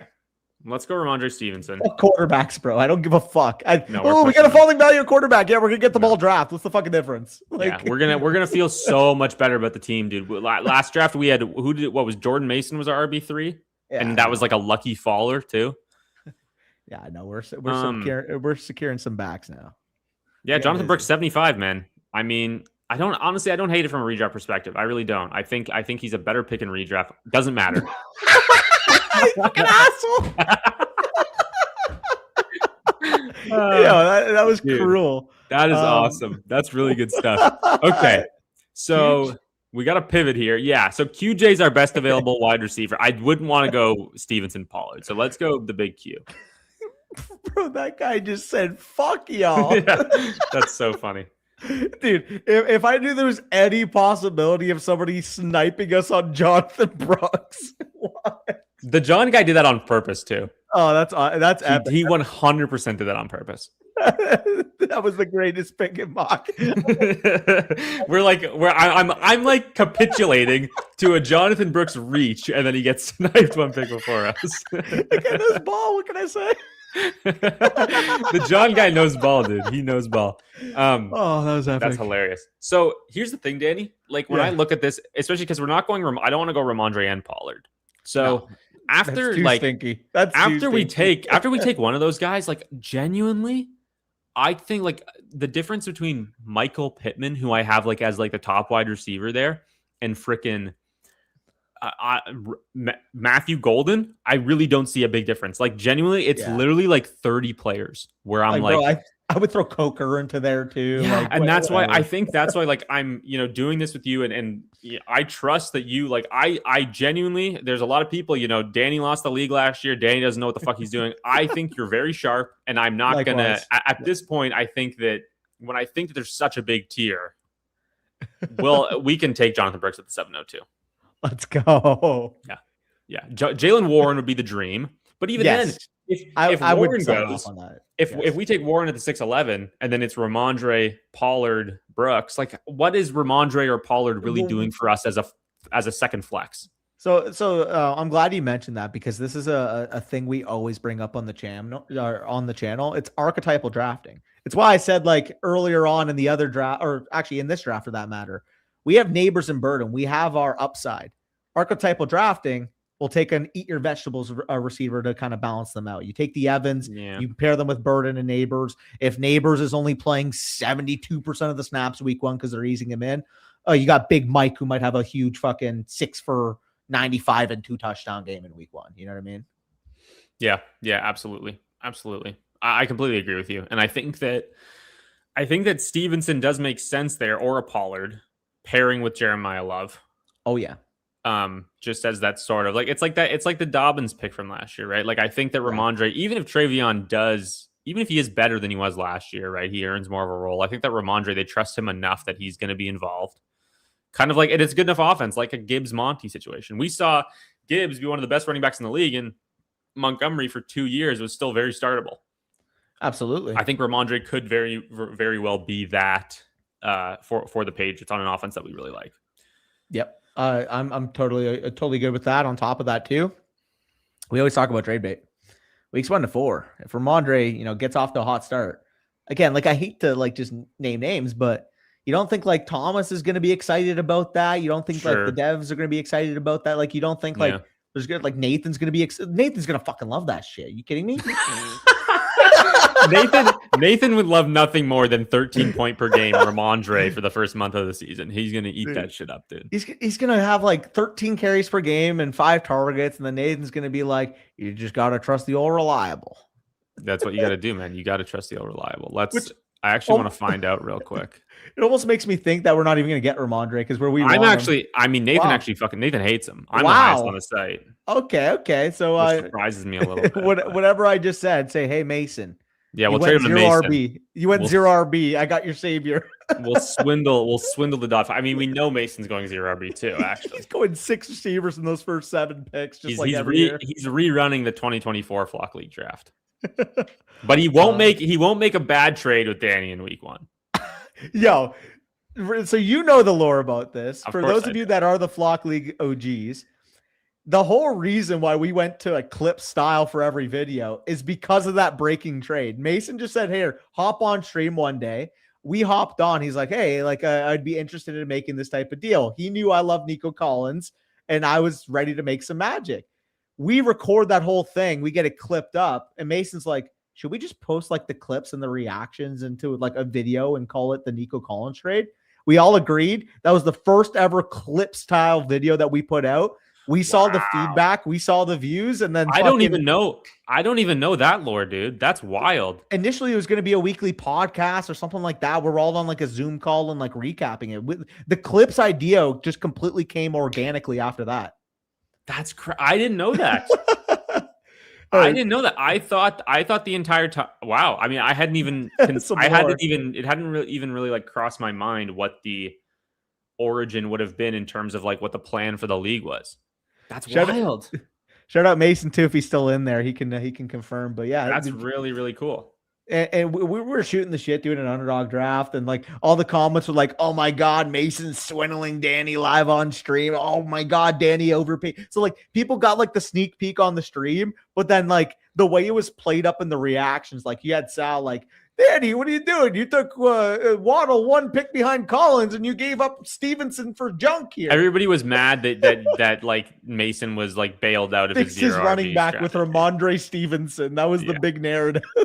Yeah, that's hilarious. That's really, really funny. And that was a great That's time. So cool. Yeah, I didn't know that. That's really awesome. That's really. I mean, look at the court, dude. Caleb Williams is available at the 804. Yeah, like look at this, man. Like this is why we needed the vote on the league settings because it would be this, but probably worse than the Flock League. Like Allen's a 4th rounder, Lamar's a late 5th. Daniels goes about where he goes, but outside of that, everybody else has fallen at value. Like so tomorrow night, I've been doing the best ball drafts with Zach, right? You've hopped on for a few of those. Tomorrow night is an actual redraft league, the first one. Ooh. So I'm really interested to see it managed, setting lineups, waivers. I will be in it. I'm really interested to see what the quarterbacks look like because I am infinitely more comfortable taking a quarterback value at the 6-7 turn in a best ball. Of course. Yeah.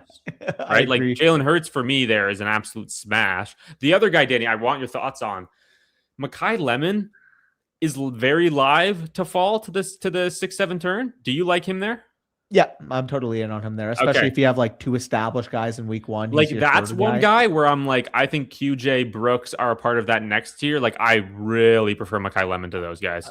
Totally okay with that. I'm actually really in on Mekhi Lemon. So that would be somebody I would scoop the Marvin Harrison fall there. Like I'm cool with that. You know what? I might be lying. I don't know.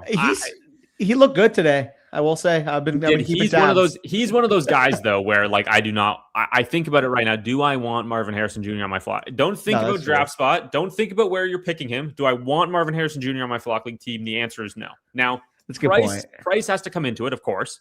If it's Marv versus QJ, I would take Marv. I'd take Marv. So yeah. Also, I know we talked the whole thing about fading quarterback, but 8th round Caleb. We have the stack too. Like 8th round Caleb is 8th round Caleb. Like at some point, we just gotta nut up and take the quarterback. You know, Danny, I gotta say something. I'm not very appreciative of the fellow 11 drafters in this room because they are not allowing this to be very realistic for us. They are taking Jonathan Brooks at the 701, and they're letting Caleb Williams fall to the 811. Like this is just not going to happen. We are not getting well prepared for the draft in this mock at all. We're just not. Oh man. Okay. So Harold Fannin, you aren't as big, but 9th round. We can punt tight end. I'm also fine punt. I'm not gonna bang the table for the Browns. I can capitulate on it though because I do think he's probably part of the tier that's already off the board. Like I think after him is probably a tier break if I go to tight end position. I mean, yeah, dude. It's unless I'm missing someone obvious. No, it's Kelsey. Yeah. Like I'm fine taking him here just because there's a deep tier break. Because other than that, it would be like wide receiver 5 in like Xavier Worthy, Hunter, KC, or it would be Jordan Mason, Rico Dowdle. Yeah. I'm cool. Click the Fannin button. We can get a running back or a receiver we like at the next pick.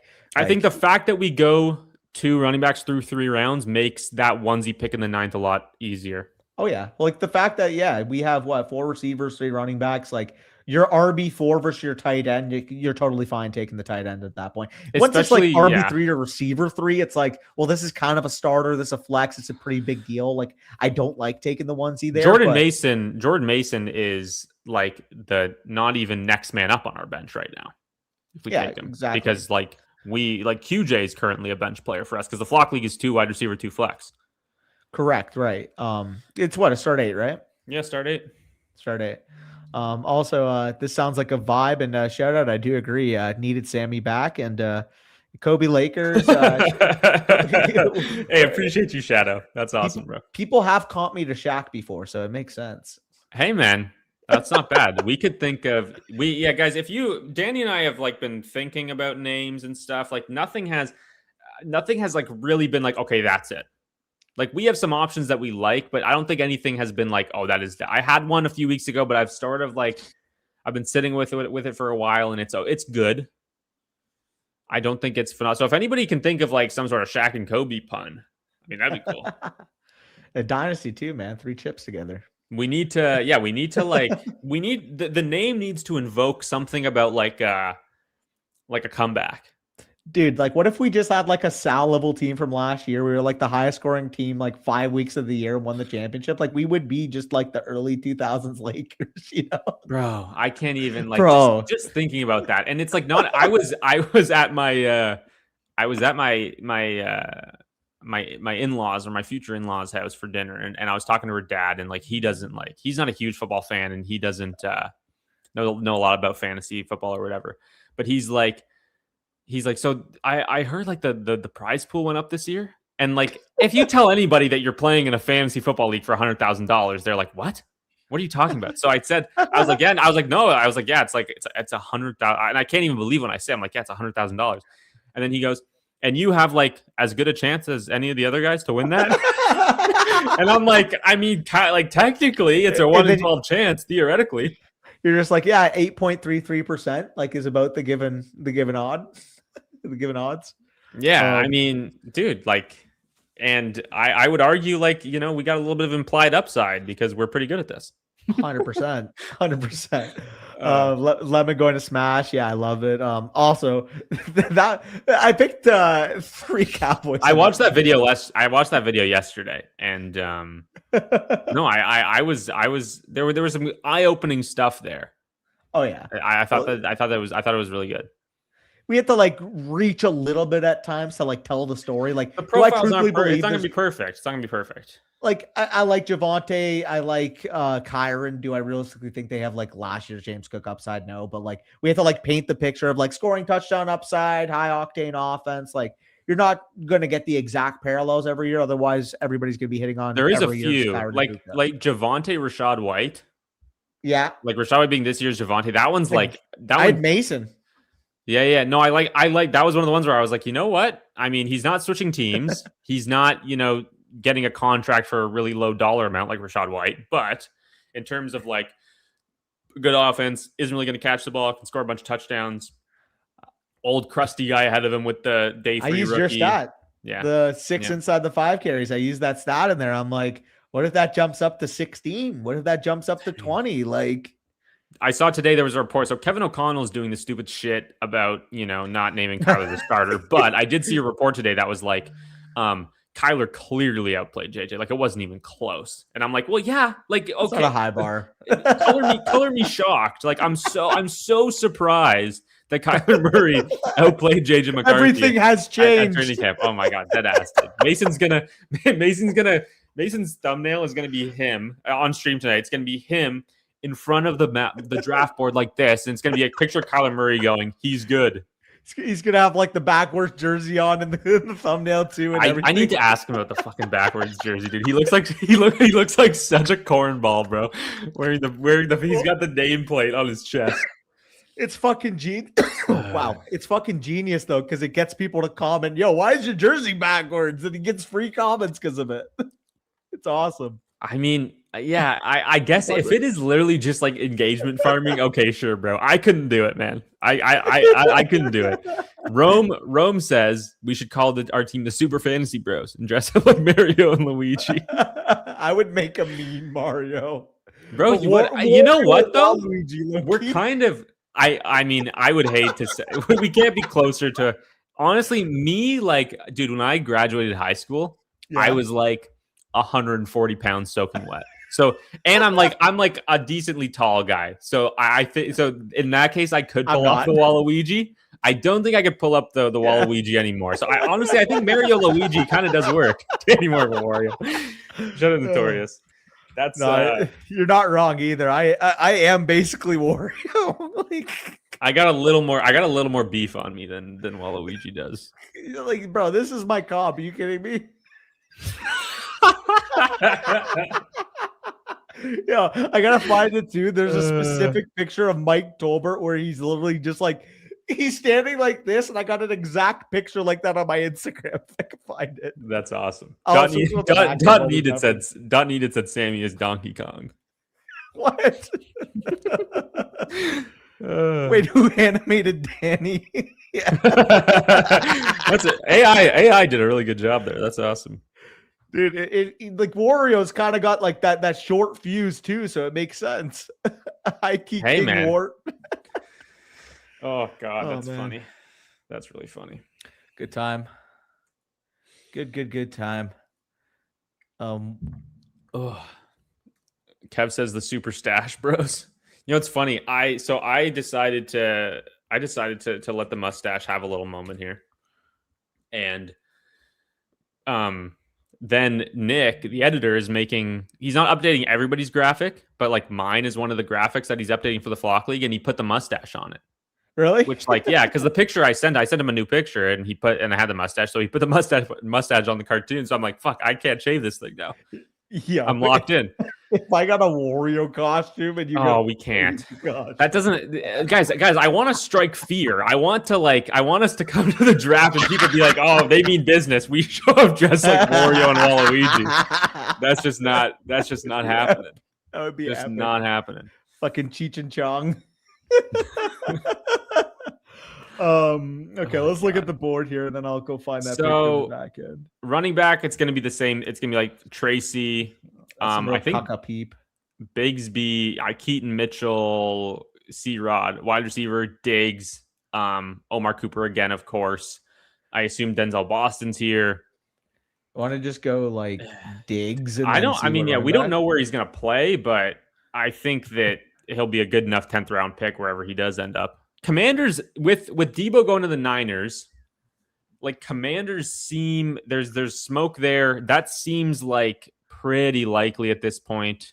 Yeah, I think he has the connection, right? He's from Maryland. Yes, he is from Maryland. So it's close by. We need running back here then. Yeah, Tracy. Yeah, Keaton, Tank, whatever. Insert. Yeah, we'll maybe we should hone in on these late round guys we like. We'll go Tracy in this one. Okay. I don't actually mean that they're going to be afraid of our team name Shadow. I should have specified. I just mean like if we show up just like Wario and Waluigi, they're definitely not taking us seriously. So Mace is gonna make such trolls on that if that happened.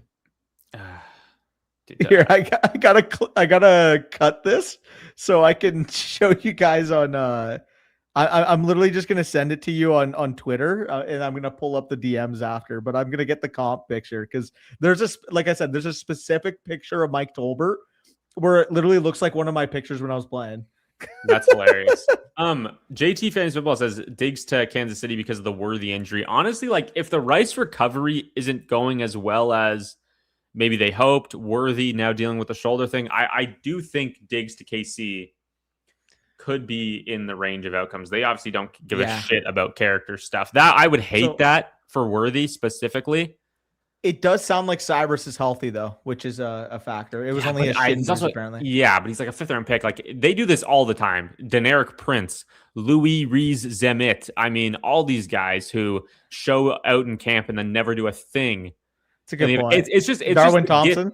Dude, it's the gift of training camp with Patrick Mahomes. Like you're gonna look good. That's a good point. They do this all the time. I couldn't give less of a shit about Cyrus Allen. So you're ready? Okay.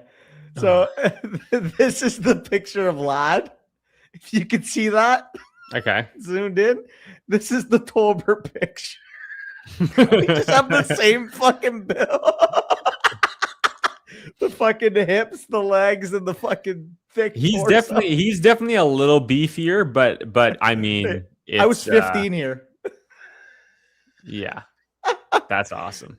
Yeah, full transparency. Like how maybe like 20 pounds less than what I'm built like now would be like prime Tolbert size. I was a lot skinnier back then, but that's my skinny. It's still being a thick little fucking meatball. Yeah.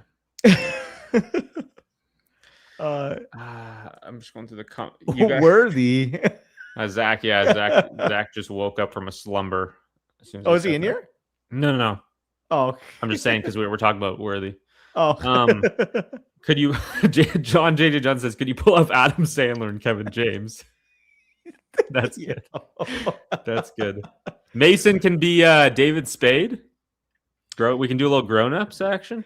Dude, you don't know how relieved I was when I got the Bernthal call. John Bernthal, like, Tommy was kissing some ass there, bro. Tommy was kissing some ass for sure.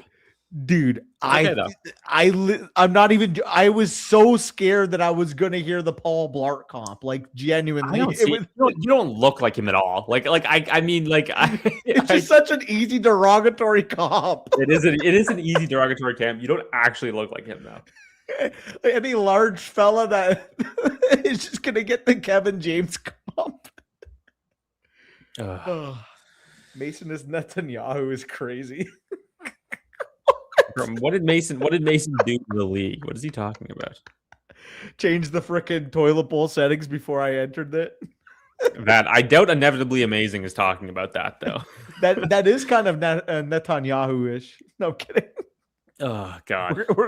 We're gonna get our frickin' dude. We're gonna get DDoS for even mentioning that. Yeah, we can't. I mean, yeah, I don't think I'm big enough for that yet, but I'm trolling. A few years maybe. I promise I'm trolling to whoever's listening out there. Yeah, Danny is rarely serious. Okay, so last pick here. This is just gonna be like we're just taking shots, right? Like, yeah, Bigsby falling here is really nice. I think like he'd be a good pick. I don't hate Jalen McMillan. Yeah, I just like getting Bigsby. Let's just get it back. Yeah. Upside play. This team 100%. When are we ever gonna start Jalen McMillan? I completely agree. Super high stakes. If you win, you're a legend. If you don't, you're gonna be. Yo, real talk though. If we showed up in Wario Waluigi and won the league, could you imagine? Like we could say. We beat you guys dressed up as freaking Wario and Waluigi. Where does that bit go though? Like what? Where did Zach's Batman bit go? You know what I mean? I guess it's only funny because he made a shitty pick with the Batman thing. It's just such a reference. Who is the most Wario pick on the board? What do you think? What do you think? It's Cam Scattaboo. Oh, dead ass, bro. Yeah, 100%. Cam Scatterby is absolutely the most Wario pick on the board. Oh my God. Wow, that made me cough. It's a good take. That is a really good take. Waluigi now, like that's probably Loveland, right?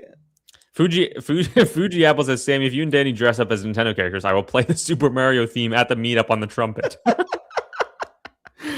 Nah, this is foul. That's foul. At least he said better looking. Like, thank you. Like, see, like he takes the insult but adds a little bit of sweetness to it. Yeah, deadass. Yeah. I think like Mario Luigi is like funny. I just don't know if it accomplishes what we want to accomplish. Now, a boring name that just like combines our names or whatever, like that doesn't do anything either. I do think Mario Luigi would be funny, but we can talk about it. We should talk off camera about this stuff because I do want a lot of it to be a surprise if we're going to. That's a good point. But 155 people just know exactly what's going to happen. You know, I mean, everybody here will remember the lore if that's a good comp. Actually, Sammy looks like Lamar Jackson. That's funny. I will not be saluting on this stream. I promise. You gotta be careful. Sammy can't even take off his hat during clips because he's just gonna get a North Korea edit by Nick. Bro, it's actually like when he put that in the TikTok. Or I saw it on X. He's doing like everybody's song or whatever, and I was like, bro, you gotta be kidding me, dude. Like, man. I don't. Mine, yours, and Nathan's were perfect. Terrible. Terrible. Oh man. Yeah, let's do Danny. Do you have anywhere to be, Danny? We can do one more if you're down. Fuck it, let's do one more. Let's run do it. one Okay. more. You know, you asked, do I have anywhere to be? Where I'll be after this is probably with a joint in my hand and listening to some music outside. There you go. Okay, what do we want to do? Do we want to put ourselves in a? Do you want to try like an 11-12? Let's try a 12. Let's try a draft from the 12 hole. We'll go RBRB if we get forced into that. I talked about it. I can't shave the stash, and I definitely can't because Kim Jong-un does not have a mustache. All right, it's the only thing. This mustache is the only thing standing between me and that being, just Sammy shaves the mustache. It's like the Pam from The Office. It's like they're the same picture. Like that, It would just be the same picture. Which is so funny because like I have never been compared to him in my entire life until that happened. Like I was so confused. Like all of a sudden in the comments, people like the most liked comment on that video was Sammy looks like Kim Jong-un when he takes off his hat. And I was like, what? It's like, where is this coming from? It's so funny. I was going because that day it was a Thursday night game. I remember it was Ravens Dolphins, and me and my girlfriend. It was her birthday, and we were going out to dinner, and I had to film a clip right before we left, and I'm not wearing a hat to a nice dinner. So I had that. I had gotten out of the shower. I had my hair. I had put some product in my hair. I was feeling good, ready to go out, and then thank God I didn't. The video didn't come out until a few days later. You're just lucky, and hopefully for your sake, Nick isn't listening to this right now. You're just lucky that you didn't get put into the edit of like your face on one of the dictators, and the song in the background's like, "The dictator calls the command." It actually people to be compared to. It doesn't get worse than a dictator. Like this could get bad for my image. The bus is parked. The end is near. Terrible, absolutely terrible. Okay. So the wide receivers are off. The wide receivers are off the board. Oh my God. You can unsee it. Oh my God. Yeah, see, that's another one. Nick BDG threw that one in the air too. Justin Bieber, I've gotten that my entire life. I actually have gotten Justin Bieber my entire life, but I'd never gotten. So okay, so we're on the clock. So me, it would be Hampton Chase Brown. For you, it would be Cook Chase Brown. They're two of my top three. I'm totally fine doing that. Hampton Chase Brown. Yes, I do like Cook more than you, but I acknowledge it's the same tier for me. It's the same tier for me, and I think that like I completely like I honestly, if you felt strongly about it, I don't. If you did, I would be fine to go Cook Chase Brown. I think that like if the receiving volume can increase, I think that's great. I just do think like if it doesn't, right? If his receiving volume doesn't increase, and let me close this for a second, and we're stuck with 2.5 targets a game, right? Like 40 targets on a 17-game season, then it's like what he did last year is the ceiling, right? Like it's not going higher than that. Amari and Hampton could finish RB1 overall, legitimately. I guess my counter to that would be even if you do have some touchdown aggression, like we have seen him have a high yards per out run before. We have seen him be a 4+ target per game player before. I don't even think that there's any touchdown regression to Bacon though. I just mean if the receiving volume doesn't go up, this is like the ceiling, 300 carries. Like he's not going more than 300 carries. No, I know what you mean. I guess my thing is because we've seen him be a good receiver before, and there is some change in terms of it could even if McDermott versus Brady thing, 100%. Yeah, because ultimately, again, like I've made this point with Corey, because I talked about the backfield meritocracy that Dave Canales has run as the head coach the last couple of years, and I actually think it was on the stream with me, you, and Zach as well. Yeah. But basically, he kept coming back with, well, when he was with the Bucks, like that wasn't a thing. It was Bucky Irving over Rachaad White, and I'm like, it was, I forget exactly what he said. He said something along those lines. I'm like, you do realize though that. No, he said that Rachaad White got a shit ton of work, even though he always sucked. Yeah, okay, that's what he said.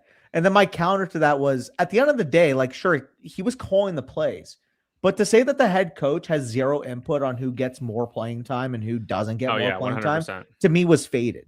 Because it's like, realistically, yeah, sure, the offense coordinator is going to have a lot of that control, but if the head coach wants a certain player in, the head coach is going to get that player in. You know? At least my Yeah. take on it. Yeah. Yeah, no, I do agree with you on the head coach versus OC thing. The head coaches have a lot of input, man. Like the OCs, play callers, they call the plays, but they aren't always choosing who's getting in there. For sure. Also, funny enough, Sammy's the rap guy. Sammy knows now because I've showed it to him, but I may or may not have something planned that was in the works early last year if a certain thing falls our way on draft day. Yes, You know what yes, I'm of referencing. course. Yes, of course. Yeah, no, I put my singing skills to the to the flames last year a little bit in that in the audition video. Oh yeah, good time. I like as that Hoth maybe as an audio file. I think Kim Jong Un is a more flattering comp than Bieber. Yeah, for also he's typing in Korean. Like I can't even like nobody has ever said I look Asian in my entire life, and like I don't have a problem with it at all. Of course not. I don't care. Like it doesn't bother me. Sam looks like Boss Baby grew up and wants to be in a frat. I mean, okay. Now we got wild imaginations. Rome. I would be stunned if whoever gets first and second in the Derby don't pick those two off the top. I would be stunned. And I would be so pissed that the third overall got access to 1 and 2 for not winning the Derby top 2 order. Yeah. Like if somebody picked, if someone pulled the U from last year and there's just like, I want the fucking 107. It's like, no. I do think unless last year I think there was less of a. I agree. Like, even though I think mine was definitely unpopular in terms of what I wanted, and it was really just about Nico. I was just I was so in on Nico there, and I think that's what really drove it. Is like that was my favorite start, and I really liked the 3-4 turn as well. I wasn't a huge fan of the 2-3 turn, but okay. Work. It's coming up to us here, Danny. Let me pull this back up. That's good. Junk stacks is crazy. Oh my god, we can't be doing this, man. All right, we're about to be back on the clock, and we might have our dream turn actually fall to us, hopefully, positively. And as I say that, I actually doubt it. I mean, we've been getting sniped a lot this evening, but Brooks went 701 when we picked 702. Yeah, that last draft, Brooks going a pick before us in the 7th round, and then Caleb falling to the 8-11 is just like, this shit is not happening, bro. Yeah, I mean, Ryan could break our hearts here. Let's hope. But genuinely, like this, okay, he doesn't. Okay. Like this would be all day. Genuinely, like from any spot on the back half here, this would be my dream. Oh, all day, double tap. We don't even have to say the names, and I know exactly what you're going to input there. It's just easy. It's just easy. Oh my god, it's all day. This start is nuts. Like that's what I'm saying. Like, dude, like 112 might be up there if we know Zach is not picking anywhere between 109 and 112 because that means, or 109 and 111 because that probably means we get Loveland. And like, I mean, like, let me pull up Waddle. It's nice. Like we're guaranteed to get Waddle too. Yeah, we're the only two guys that haven't ranked in the 3rd round.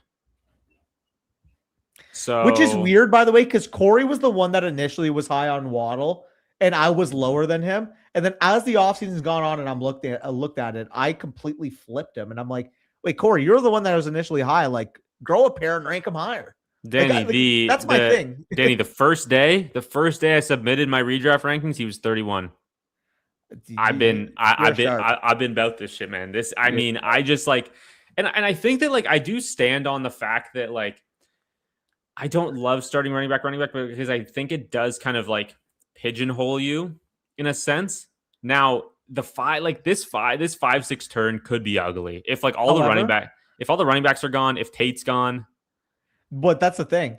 If we have to take 2 receivers at this fucking turn, we are still perfectly fine. Yeah. If we can take a running back and a receiver, might even be the best case scenario. Like we have no obligation outside of like we weren't going to take Tyler Warren there anyways.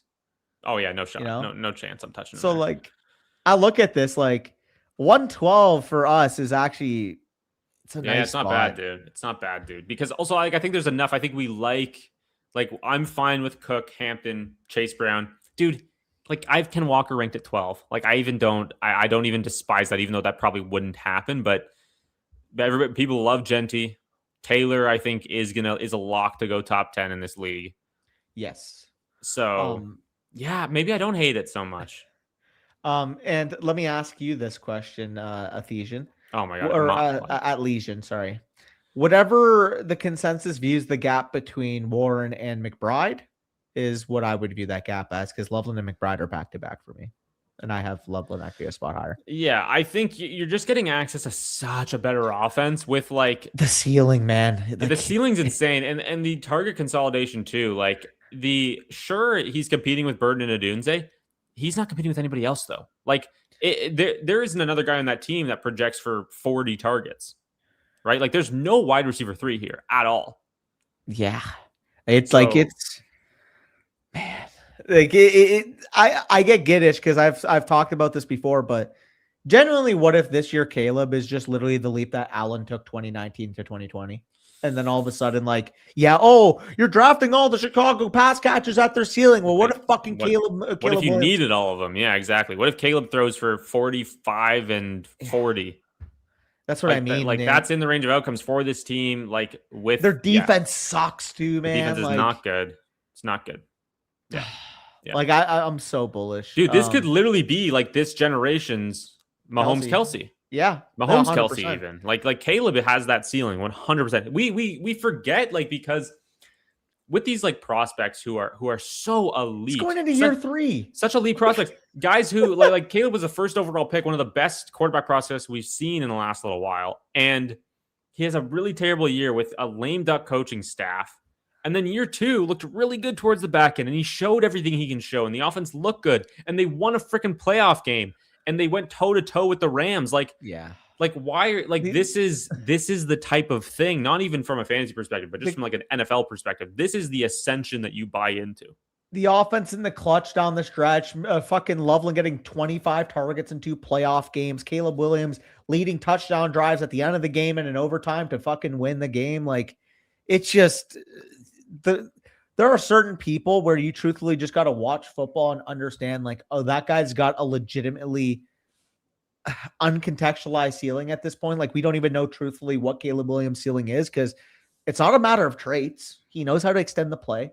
He's got one of the strongest arms in the league. He knows how to layer the ball over the top. It's just about the tiny things, like be a little bit more consistent in your, West Coast concepts and get the ball out of your hands a little faster in some of these areas. Oh, you didn't need to eat a sack here. You could just dump it off to Luther Burden in the flat. You can dump it off to Colson Loveland up the seam. Like, the offense has so many answers, and I just trust the ability of a generational quarterback prospect in year 2 with a genius offensive mind. Yep. Yeah. It's a very easy bet for me, honestly, I think. We're back on the clock. Yep. So in this spot, Jadarian Price does fall to us. Let's double tap Price Watson. You think that's where it would be? That's literally my next 2. It's your next 2, and so it's our consensus next 2. Is there anything? Not DJ Moore. Yeah. You know what? Why did I even bother talking about it? Fuck DJ Moore. Yeah, dude. We can't. I gotta nuke DJ Moore. I'm gonna lower him, bro. I do not want this guy. Well, you know what? I don't have to, because maybe in in the league tomorrow, I might take him if he falls in the 6th. Yeah. Like if I care less about it, which is funny. Like maybe I shouldn't take him at all then. But I think, is there a conversation there where we don't take the RB3 because we're so strong at RB1 and 2, and we try and get more access to a wide receiver 2? Sorry, repeat that. Is there a world at this 5-6 turn where we start RB and we want Price, Watson, Tyson would be the 3 guys, right? Let's say we're saying we're not taking more. So it's Price, Watson, Tyson. Is there a world in which we want to go wide receiver to get 2 stabs at our wide receiver 2 as opposed to filling a flex spot with Jadarian Price?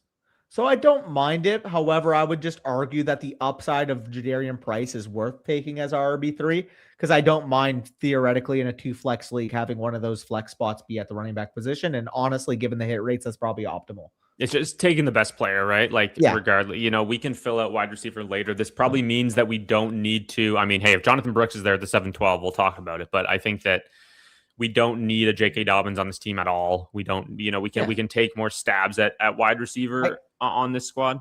I care less about structuring positionally this year. Because at the end of the day, the best clicks on the board are the best clicks on the board. If we realistically, through 7 rounds, we're very weak at wide receiver because we're kind of in more of a robust RB build. And Jonathan Brooks fell to that 7-11 because the best apparent receiver is going to be Alec Pierce. Sure, rounds 9 through 13, we eat our vegetables. We take fucking Jalen Coker and we take Rashid Shaheed and we take guys that are realistically either attached to good offenses or going to have a good combination of routes. Like, there's no wrong strategy this year. Ultimately, just take the players that project the best and trust that your drafting ability will get the best starting lineup on a weekly basis. Yeah. And I think that there's more flex that can be, or there's more waiver wire options that can be found at wide receiver, right? Like, But this is a good point too. You can always trade. Like if Jonathan Brooks pops, you're right. All of a sudden it's like, okay, we love Brown, we love Hampton, but like hypothetically, Price is like a top 15 running back right away, and Jonathan Brooks has 18 opportunities in each of the first 2 games. Like at that point, if we wanted to say, hey, what small piece plus Chase Brown can get us up to Amon St. Brown off to a slower start, CeeDee Lamb off to a slower start. Like we're not married to the team we draft, and especially given our context, I'm sure we're going to make more trades. We're going to be in more discussions than anybody else in the league.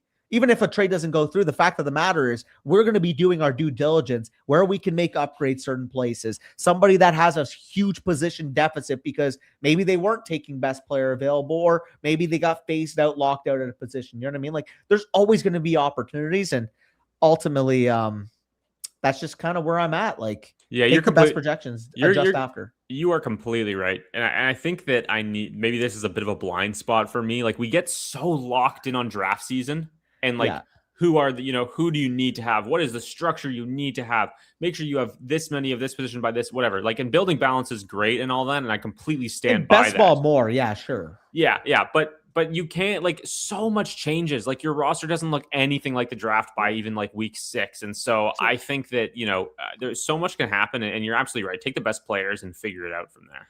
So on a team like this, hypothetically, we made our bet. We're going to be strong at tight end. We're going to be strong at running back. We might be a little weaker wide receiver 2 on. But we're actually going to punt quarterback here, I think, because there isn't a guy that I'm comfortable taking at the 7-8 turn here. Like I like Hurts, Lawrence, Herbert, but I would push them here. Maybe even if they do fall. Dak or Purdy or fucking. And then we'll look at it at the 9-11 at the 9-10 turn, because like there's gonna be somebody that we like. Jonathan Brooks goes at the 7-02 here, by the way. Again. But man, this might be the new normal, dude. Yeah, like I think it will be. Very well could be. And just remember, everybody, I was the earliest on the Brooks train. I was drafting him in the 160s. I was drafting him in the 130s, the 120s, the 110s, the 100s. I'm still drafting him in the 90s on Underdog because I'm now decided. This is what I've decided, Danny. I've decided that everybody else is going to have bags in the 120s or whatever. He's going to end up being a 5th round pick. And so I'm just going to get my bag at 90. I'm just going to, that's my bag. It's going to be at 90 overall. I'm going to take a bunch of him right now. And then I'm not really gonna be interested in like the 6th round Brooks in best ball. My CLV on him is gonna look fucking nutty. I always check the best ball portfolio. I see have them like average exposure at like pick 117 or something like that. I'm just gonna keep counting down as the offseason progresses. Yeah, dude, absolutely. Joe Burrow falling. I mean, the T. Higgins team just passed on Joe Burrow at the 709. But that's the thing. It's like I think Burrow on this turn actually has to be in the conversation, but he does. But there's no way he would fall here. No, you're right. We could just pass on him for realistic perspective. That's what I would say. Like there's no shot in hell. I have him the lowest on the site at 70, which would be 72 is 6 rounds. So I have him at the 612, and I'm the lowest on the site. For sure. Also, I saw this comment from Tommy, if he's still in here, top 3 albums, at least in terms of my life. Obviously, my experience born in 2000, so I wouldn't have gotten to experience, the prime Tupac or the prime, Biggie and stuff we're on like the clock, right? Danny, real quick. Okay, we'll make our picks, and then I'll elaborate a little further. Yeah, so Rachaad White would be the pick at running back. I'm cool going with him and a receiver here. Yeah, I don't mind that at all, honestly. So I think... So Alec Pierce again, a guy we don't want, and then it's Sutton. I'm Michael flipping Wilson, him in Downs. I don't care. I'm moving Downs over him. You like I keep seeing his name at the top of boards and hating that fucking click. Yeah. I'm moving him down. I'm going to move Rashad White over him, and I'm probably going to move Jordan Mason over him. Yeah.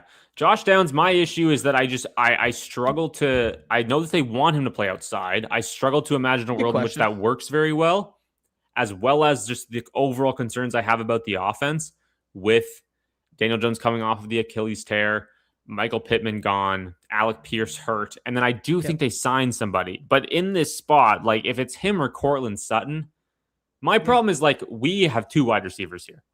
Do we need to eat our vegetables with like a Michael Wilson? I'm cool with doing that if you want to just get the projectable routes because you're a little bit concerned with Downs. I think the upside's with Downs, but I'm saying that while also acknowledging that the upside was clearly Michael Wilson last year. Like, what if? I also prefer Sutton to Wilson, just as a guy who I think. We have Waddle though. I wouldn't want to. I forgot about that. Yeah, let's do Wilson. I completely forgot we had Waddle. Now we're calm. Yeah, I'm totally cool with that turn. You get some projectable routes again, like I said, and I guess I got to lower Alec Pierce too then. Yeah, I just did that. See, this is gross. This does feel a little bit gross, Danny. Michael Wilson, wide receiver 3. Like, I don't know where our better option would have been. Maybe it's taking Tyson over Price. Yeah. Like, this is kind of where I think that could make some sense. Not even necessarily thinking just that, Price over Tyson, which is how I feel, but looking at the 2v2s later on. So I agree, but let me ask you this. If you had to allocate 100% of your budget between Jordan Tyson and Jadarian Price being top 12 at their position, I would probably lean at 65-70 for Price. Yeah, top 12. It's just harder to do at wide receiver, right? Exactly. Yeah. I mean, you're probably right. But then if we look at the 2v2, right? Yeah. Would you rather Jordan Tyson and insert running back, right? Dobbins, Monungai, Mason. Or would you rather have Price Wilson? I guess my counter to that would be if it was Godwin or Pittman or someone like that, 100% on board with the Price and receiver combo. Because this is a guy we haven't touched at all tonight, and I'm super high on him. I mean, Bush really likes him. Yeah, Avery, the domain guys, and Zach really like him too. So full transparency, I've had him ranked closer to his best ball rank, but I'm probably going to move him up just because we're getting closer to the redraft season. So in terms of him versus like Gainwell, Dobbins, Corum, Addison, like I'm going to keep it a stack. I don't know why I have fucking Jordan Addison, Michael Wilson over him, realistically. And that doesn't make any sense. And I can even go up the board and say there's absolutely zero chance I'd take him over or I'd take Alec Pierce over him. So I just moved Pittman to 86 overall, which is about in line with where the expert average is. Yeah. So like if a Pittman falls there, if a Chris Godwin, I'm so on. I think he could just be washed. But if a Metcalf falls there, I'd feel better about that than Michael Wilson. We kind of just got put in a tough spot there. But that's what happens in the Flock League, dude. Like I had such a good plan on what I wanted to do my whole draft last year. And then I remember the Deebo Samuel pick specifically in the 7th round. I got on the clock, Danny. I had no idea what the hell I was going to do. I didn't know what I was going to do until I got to the stickers. I was like, oh God. I had a couple of those last year. I was like, Deebo. I was like, Aaron Jones. What do I do here? And I ended up picking the Deebo card, and it was like, whatever. But like you get put in these spots where you never imagine yourself to end up in. Yeah, because you just assume people are going to be gone, or you assume you haven't considered sleeper's going to fall. It's like the next 5 players in your highest ranked. It's like I haven't taken a single one of these guys in a mock draft. Like I don't even know how I feel about these guys. Well, that's the thing. It's like we could be doing mock drafts for the next week and a half, and we can consistently get, obviously not in our rooms because people are doing it for the bid at this point. But if we were just in random mock draft rooms, we'd probably get Jonathan Brooks in the 9th round very comfortably every time. Yeah. The thing is, though, if we're banking on getting Jonathan Brooks in the 9th round in the Flock League, and then somebody takes him in the 7th round, and all of a sudden we're like, oh, fuck, we have the 8, 12, 9, 1. And that was our planned pick throughout weeks and weeks of mock drafts. Like, it will throw anybody off. It's human psychology. It's part of the reason why everybody fucking loves live drafts. The human psychology element of sniping someone and seeing them flustered in real time is the reason why everybody watches the draft video. You want to see how people adapt on the fly. And obviously, truthfully, I didn't do the best job of it last year. I didn't. Like, that's how you get last place, straight up.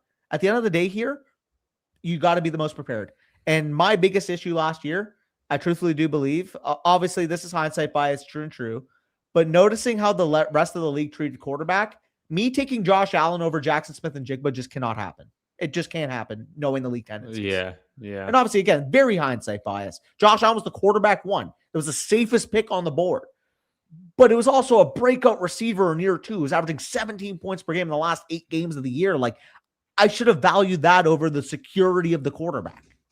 It's just tough because, like, even in this draft, and I'm sure it'll happen in the Flock League. Like, I don't know exactly how everybody else is going to play it, but I'm sure it's going to happen where we're on the board where we're like, dude, quarterback is clearly the best available here. Like, it really, really is. It is clearly the best available, and we're just going to want to pass on it because we know that we're going to be comfortable with Evaluator. It is. Like, it genuinely is. Like, and it's tough, man.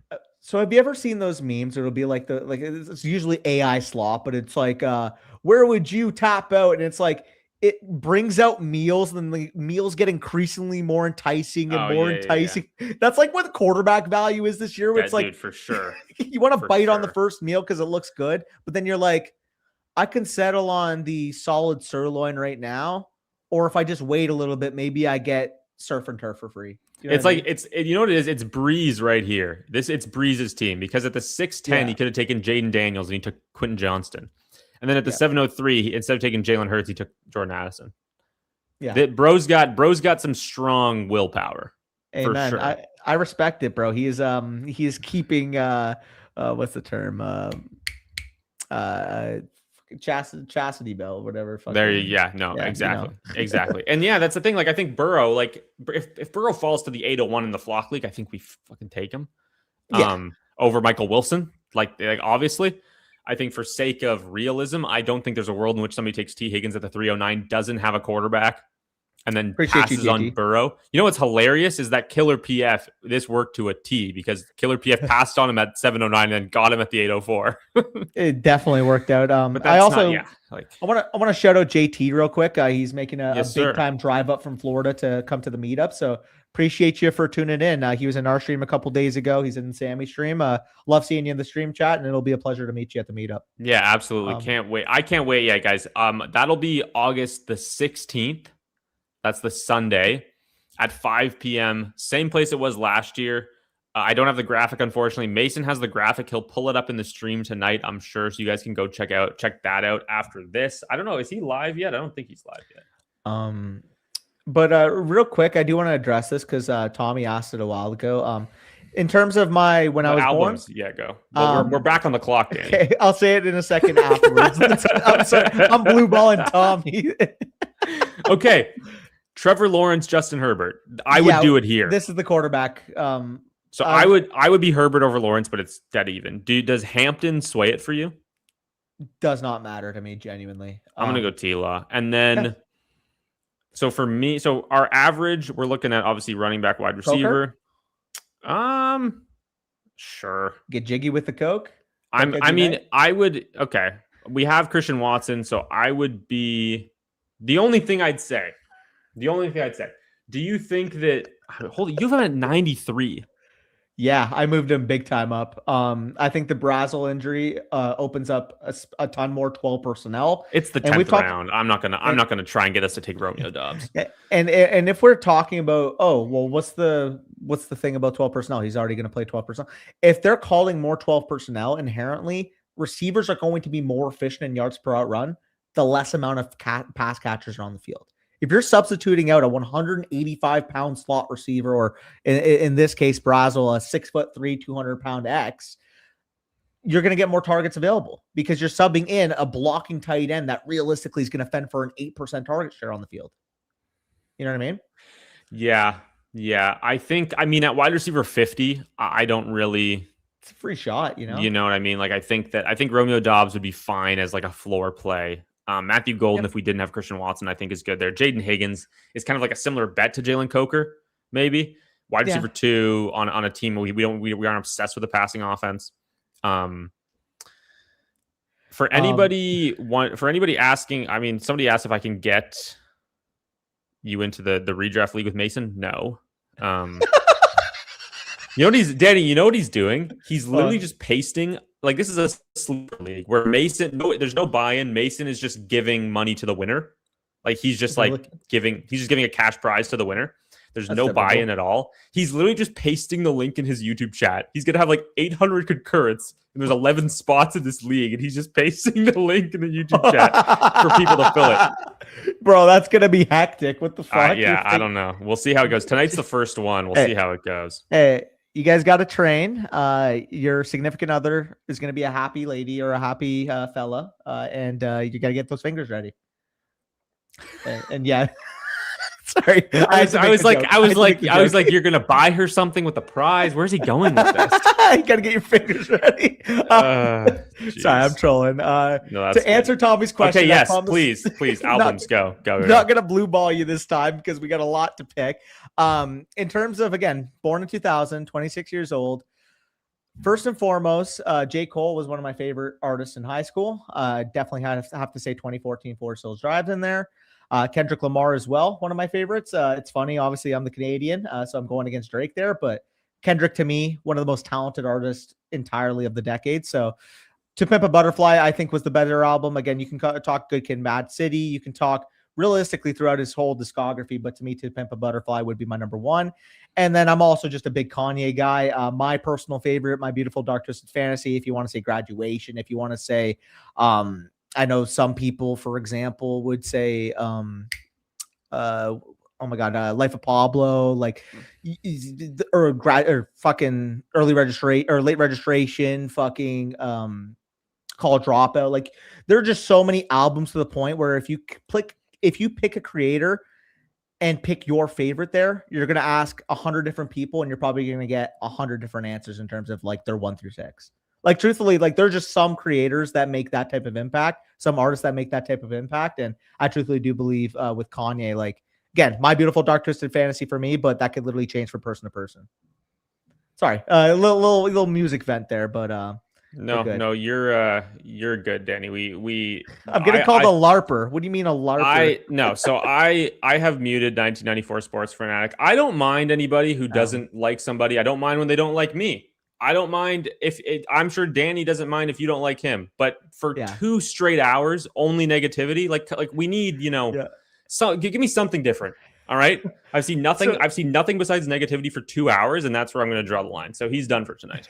So it's funny because I mentioned this at the top. It's one thing to hate, and you're doing it in like a playful way, like Shadow Lord. But Shadow Lord will never be banned in his life. In his life, he will never be banned. Shadow Lord, man. He's thank you. He's like, I can rage bait Danny the right way. You're just a fucking clown that brings no positivity to chat. So, yeah, dude. I mean, like, what are we doing? Come on, give me something, anything. Also, I knew you were kidding, but no, dot needed is fine. It's not you, dot needed. You're good, bro. I do love that he saw LARP and like knew like the dot was joking, and then he felt like, oh yeah, let me tag on to that narrative. Okay. Appreciate you boys. I mean, again, at the end of the day, like, we don't have to go in depth here, but realistically, some people are going to be like that, and I understand that. That's the thing. Like, I don't mind. Like, there's plenty of guys like that come into the chat, but you're spending your entire evening just flooding the chat with am I giving you what you want? Is like, oh wow, that was a good line, brother. That's a good line. Yeah, you're just and now he's probably logging into his burner account to cut back because he can still listen to the stream. He just can't type in the chat, and that's fine. That's a good point. We've given him enough time, Danny. We're back on the clock. Amen. In this situation, I mean, we're pretty balanced here. Honestly, like, I would probably want to take 2 shots at wide receiver in this spot. You want to go with Stribling here, maybe? I like Stribling. Get a little rookie action. Number 1 routes. And then top 2 routes. I mean, like, it's, another rookie in Boston. I mean, these guys are all the same. Like, it's really not. Pick them from a hat. A running back, a receiver. I'm cool with anything. I love the implied upside of like a Flournoy, but if you want to go with like a Boston too, I'm cool with that. Young rookie upside there. Tucker too has some upside working the deep role in that offense. I don't mind Tucker, honestly. Like I said, these guys are all the same, and I think that, I mean, maybe I don't know, Danny. Are you guys doing? Mike is completely right. 100%. This is perfect. Those are very different things. Go ahead. And sorry, I was just gonna say, and truthfully, Sammy knows this, and I've said it before, but for those of you that truthfully believe that I just abandoned the league because, I was doing bad, like, I made the toilet bowl in the first year and I made clips every single week and I was still making the most clips in the league. If you guys just simply put 2 and 2 together, clearly there was something else aside from just Danny rage quit because he was mad he was doing bad. Like anybody with actual critical thinking skills could have probably put that together. But again, like, I guess I'm just overestimating the majority of people, such as the 9094 wanker in the chat. And that exactly. This is the thing. This is the thing, right? Like, I think anybody with some critical thinking skills can have some empathy in that situation. And 1990, our friend, our commenter friend doesn't have that. Like, I'll keep it a stack. I just noticed from a personal level, I wasn't giving the best representation of who I was. I have an image I want to uphold in the league in terms of giving you guys that value back. And if I know that on a personal level, I'm just so freaking compromised, I just didn't want to bring that type of person back on camera. I didn't want to bring that type of person on a week-to-week basis, literally just screaming because life was hell. Like, you guys don't want to hear me say that. Yeah. I didn't want to hear me say that. Like, you know what I mean? Like, hey man, I mean, look, like it's a it's a series about clicks, right? And that kind of, so like, there's an entertainment aspect, of course, but also there's a human aspect of it as well. And also, I mean, Mayo Jung-un is absolutely insane. At least he says, but this is Shadow's specialty, bro. He ends it with "is unhateable." Is unhateable. So, with these late round guys, Danny, like, I think that, I don't know if you guys are doing like a late round favorite targets video or something where you might put some more research into it or something, and we can end up with like a better take than just like, wide receiver 1 on the Raiders, maybe. By the way, Jack Besh apparently favorite for wide receiver 3 currently, which is kind of bullish, because I think, like, if he's able to show his stuff a little bit, could he expand his role throughout the year potentially? Yeah, I was a big Besh fan, and realistically, like, if he's the player that I thought he was coming out, which, again, like, that is a big question mark. That's the reason he goes as cheap as he is. Realistically, anybody else, if we were realistically excited of his rookie year, he would probably be a 12th round pick, a 13th round pick, because we would look at the competition in front of him, say, Trey Tucker, Jalen Naylor, he's got the upside to be the number 1 in a Clint Kubiak offense. Like, if we were more optimistic of his rookie year, he'd be going much higher. I agree. But even like a few, like, one good game at the end of the season, you know what I mean? Like, just the fact that it was literally nothing, just doesn't bode well for him. I pulled up as soon as we ended here, Rome, our boy Rome was actually in this draft. Let's go. Which I did realize, but I didn't comment on. And I was gonna say, Danny, like, I was gonna ask you what you think of his team, but I don't know if we should be reviewing his team at all.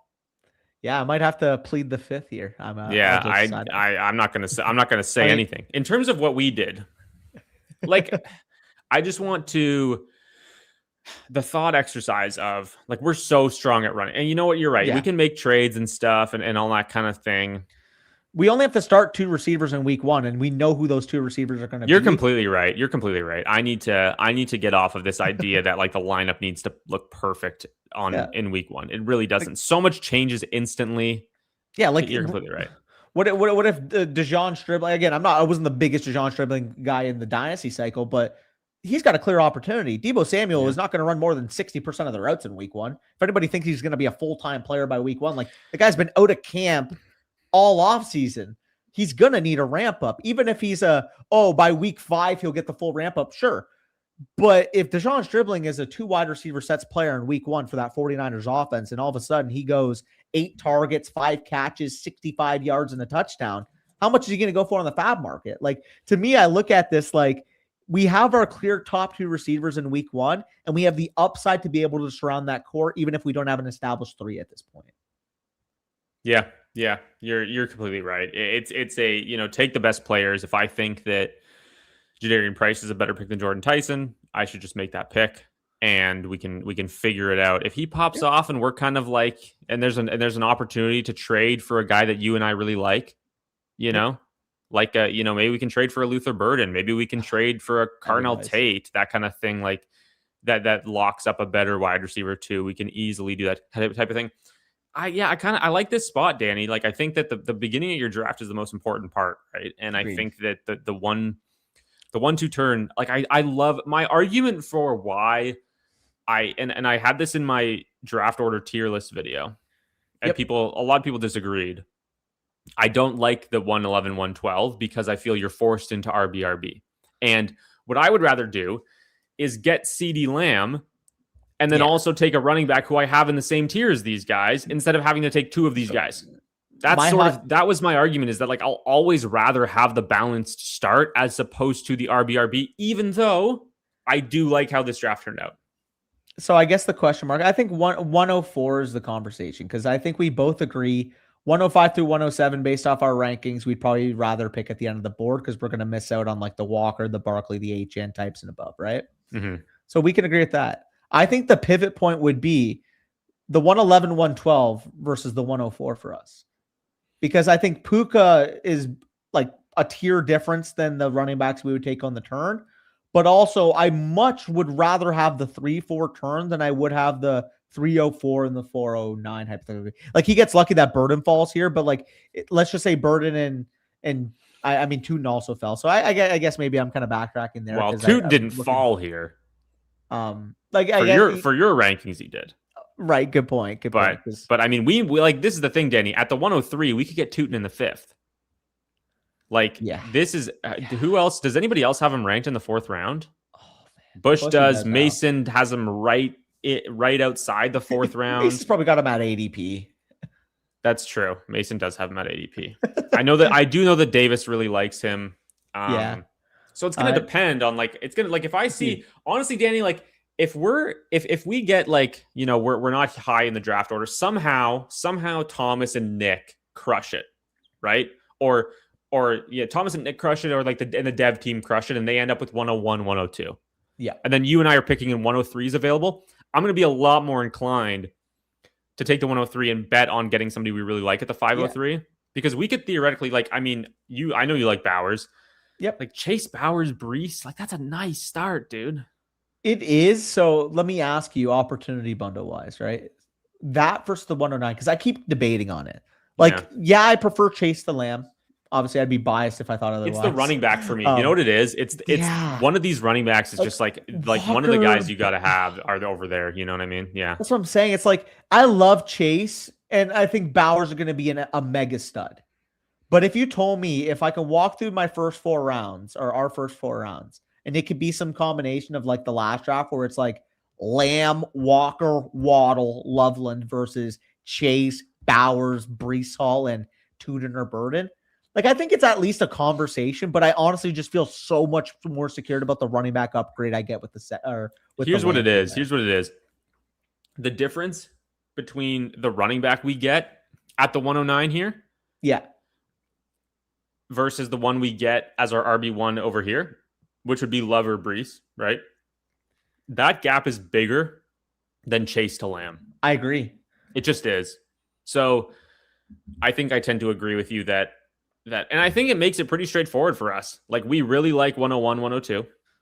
Like, right? Bro, even how Rocky started here, I think that's a fucking amazing start. Are you kidding me? First 4 rounds, you leave with Lamb, Smith, McConkey, and Walker. Like, you cannot complain about that. And again, maybe the difference here would be is I would have went with like probably a Price over Swift. But if you're a Swift guy, I think that makes sense. I personally still prefer like Montgomery over Swift. But I mean, outside Warren of Swift, here is good like, too, dude. Not even joking you, like outside of Swift, which I think is a fine pick, like I'm looking at it right now. Like, I'm curious if we sort by my rankings, where does Rocky Shoes land? Because I can tell you it's probably pretty damn high. 5th. And but it's gonna be player really based. Like, this is gonna be, he's gonna be high because he went Daniels Dak. Oh yeah, that's a little bit of a factor. Is the people who Breeze, go 2 quarterbacks are gonna get Breeze went Tootin and Tate, so that's why he's high for you. But I mean, look at 5th, and look how close the bars are. Like, this is just a well-proportioned draft overall. Like, he's 5th, and he has 32-16. And the only reason 1 and 2, behind. 1 and 2 had, I'm assuming, the Brees and Chase. Or this guy has Gibbs, which gives him a huge bump, and then he also got 2 quarterbacks at a really good value. The Brees guy probably has Chase, I'm assuming, because he's number 3. Yeah. Okay, that makes sense. Yeah, and Tootin and that's why he ranks high on my rankings. Tootin and Tate alone too. Yeah, exactly. Herbert at a good value too. Yeah. So, I mean, like, this is where you can go through 6 rounds, right? Why Lamb insert running back, right? 2 wide receivers, like whether it's Smith, Higgins, Waddle, Egbuka, Zay, Lad, insert Loveland if we can get him. Could be one of those as well. We get it. Like the running back tier is not going to be dead at the end of the 5th, whether it's Swift, whether it's Travion falling Price as our RB2. And then in the 6th round, I like Warren. I also would love Tyson here. Like, I think that's a really good pick as well. Like, I think through 6 rounds, you are feeling phenomenal from this spot. Oh yeah. Well, that's, I mean, you can even extend that to realistically the 109 as well. Just structurally picking at this range, you get one of those elite anchor receivers, the cheapest off the board there. All of a sudden, you look down the board, it's so much easier when you balance it out in the 2nd with a workhorse running back. Yeah. Yeah. All right. That's our 3rd mock. We're just going to do the 3 tonight. We went 2.5 hours. Danny, this was an absolute blast. Oh, yeah. Great time. I also, not only did I have a great time, I feel really, really good about 2 weeks from now. I feel we're on the same page. We know what draft slots we like. We know what picks we like from those draft slots.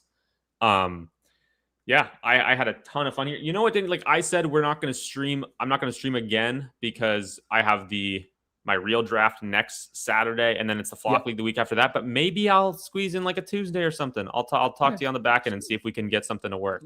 Let me know. You know I'm down to draft. Absolutely. All right. Yeah, really appreciate you guys all for hanging out. Make sure to leave a like on the stream on the way out. Subscribe to the channel as well if you haven't already. See you in 2 weeks as well, yes, Tommy. Yes, sir, Tommy. Can't freaking wait. It's going to be an absolute blast. Guys, if you can come to the meetup, if you're close to Austin, you're able to come out. It's an absolute blast. I would love to meet as many of you as possible. So, yeah, really appreciate you all for hanging out. And I'll see you all, tomorrow night in Zach's stream probably. So, yeah. Yes, sir. Peace out, everybody. You're going to have to end this, Danny, I think. Oh, right. I forgot I got to end it.